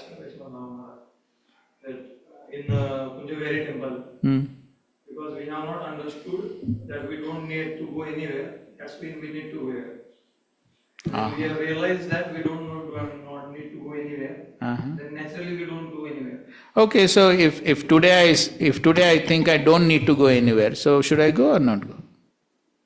So I heard that Vaibhav Maharaj is never visited the Jagannath temple because that level of devotees they can practice that level of devotion. Is that the case, or is it because Srila Prabhupada didn't go? In any case, so now you read this, what we just read, you read it again. Towards the end of the purport, what Prabhupada is writing. In other words, such a pure devotee who is engaged 100% in the service of the Lord. So this injunction is meant for whom? For one who is 100% engaged and who can see Govinda everywhere. So for one who sees Govinda everywhere, for him this applies. Tirthi kurvanti tirthani. Then wherever he is, that itself becomes place of pilgrimage. Right? So this is explained by Srila Prabhupada in another purport in the 3rd canto. In the beginning of the 3rd canto, 1st chapter itself, where Vidura is going on Tirtha Yatra. In that purport, in those purports, Srila Prabhupada explains the same point, quoting Narottam Das Thakur. Exactly the same thing Srila Prabhupada explains. But then there Srila Prabhupada explains why we should go on Tirtha Yatra, because we are not on that platform where we see Govinda everywhere. Because we cannot see Govinda everywhere, therefore we need to go to Tirtha Yatra, see the holy places where the Lord performed his pastimes, get purified. All that is required for us. That is the point. It's not based on whether one thinks or does not think. That is not the point. The point is, we require to go because that is injunction of the Shastra. Who has given that injunction? Which Shastra? Bhakti Rasamrit Sindhu. Rupa Goswami is giving as one of the 5 potent forms of devotional service. Then why Rupa Goswami is giving that? It is required for us as sadhakas. So therefore for us it's definitely required.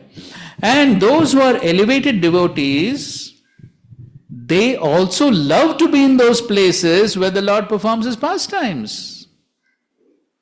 That is one of the symptoms of one who's on Bhava Bhakti. 9 symptoms, you remember? Bhakti Rasamrit Sindhu? Yes, Priti Stad Vasati Sthale. Those who are on the elevated platform, they like to be in those places where the Lord performs his pastimes because that gives them remembrance of the Supreme Lord. So even though it's not necessary for them, just like Srila Prabhupada left Vrindavan and he traveled to create Vrindavan. So, but the elevated devotees, but still Srila Prabhupada writes in his Jaladuta diary, I'm missing Vrindavan and the deities in Vrindavan. Prabhupada writes that. So in any case, as far as we are concerned, definitely we need to go for our own purification. We need to go. But these elevated devotees, whether they go or they don't go, it doesn't make a difference to them. Because they are, wherever they are, they're seeing Govinda. But we need to. Alright? So that is the proper understanding.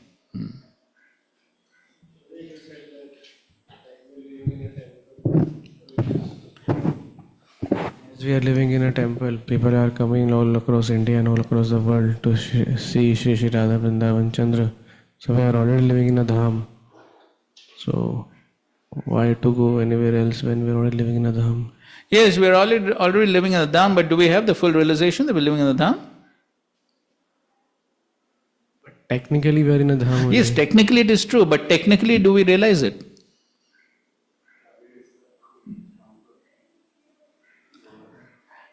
That is one point. But the other point is, what about the instruction of Rupa Goswami? What about that point? But that also get covered because it's a dham. Okay, that is true. But then if you say that, then why did Srila Prabhupada ask devotees to come to Vrindavan and Mayapur? Good question. Yes.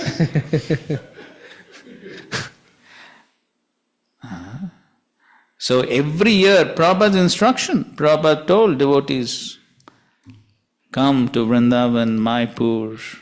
Prabhupada personally, when Prabhupada was personally there, he invited devotees from all over the world to come. So a devotee might not be interested, like we have so many dhams in India itself, but devotee is very eager to go at least which are Gaudiya Vaishnava specific dhams, that is Vrindavan, Mayapur and Jagannath Puri. He is very eager to visit those dhams at least. Correct. Yes, we should go. So we are not on the platform of these great acharyas. And the great acharyas also go. So we definitely have to follow. Okay, let's read a few more verses. Okay, somebody from here read. पढ़ो आपके पास है mic पढ़ो. After the damsels of heavenly planets bathe in the water, it becomes elevation fragrant due to the kumkum water from their bodies. Thus the elephants come to bathe there with their wives, the she-elephants, and they also drink the water, although they are not thirsty.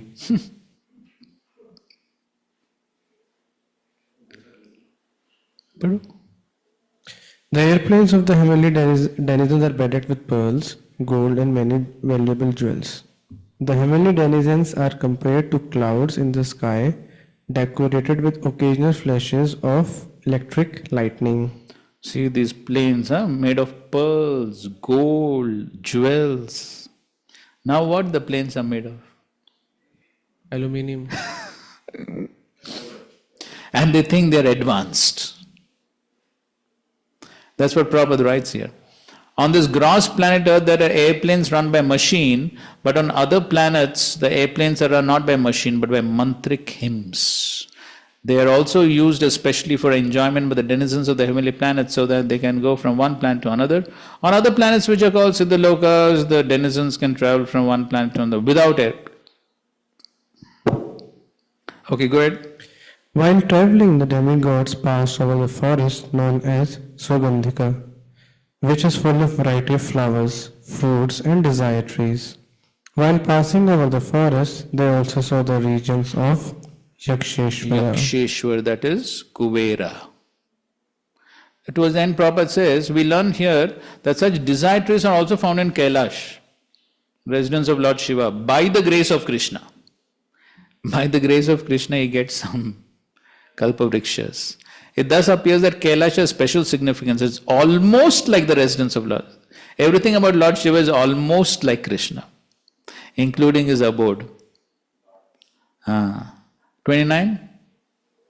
In that celestial forest there were many birds whose necks were colored reddish and whose sweet sounds mixed with the humming of the bees. The lakes were abundantly decorated with crying swans as well as strong-stemmed lotus flowers.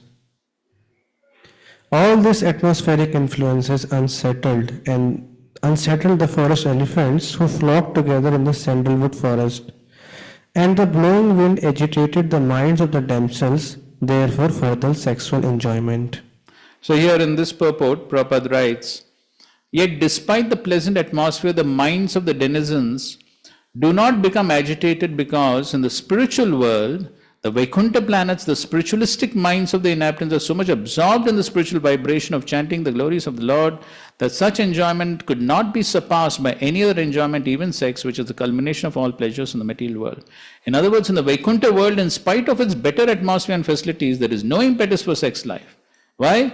Param drishtva nivartate. The inhabitants are so spiritually enlightened that in the presence of such spirituality, sex life is insignificant. That is the solution. The higher taste is the solution. Okay, one more.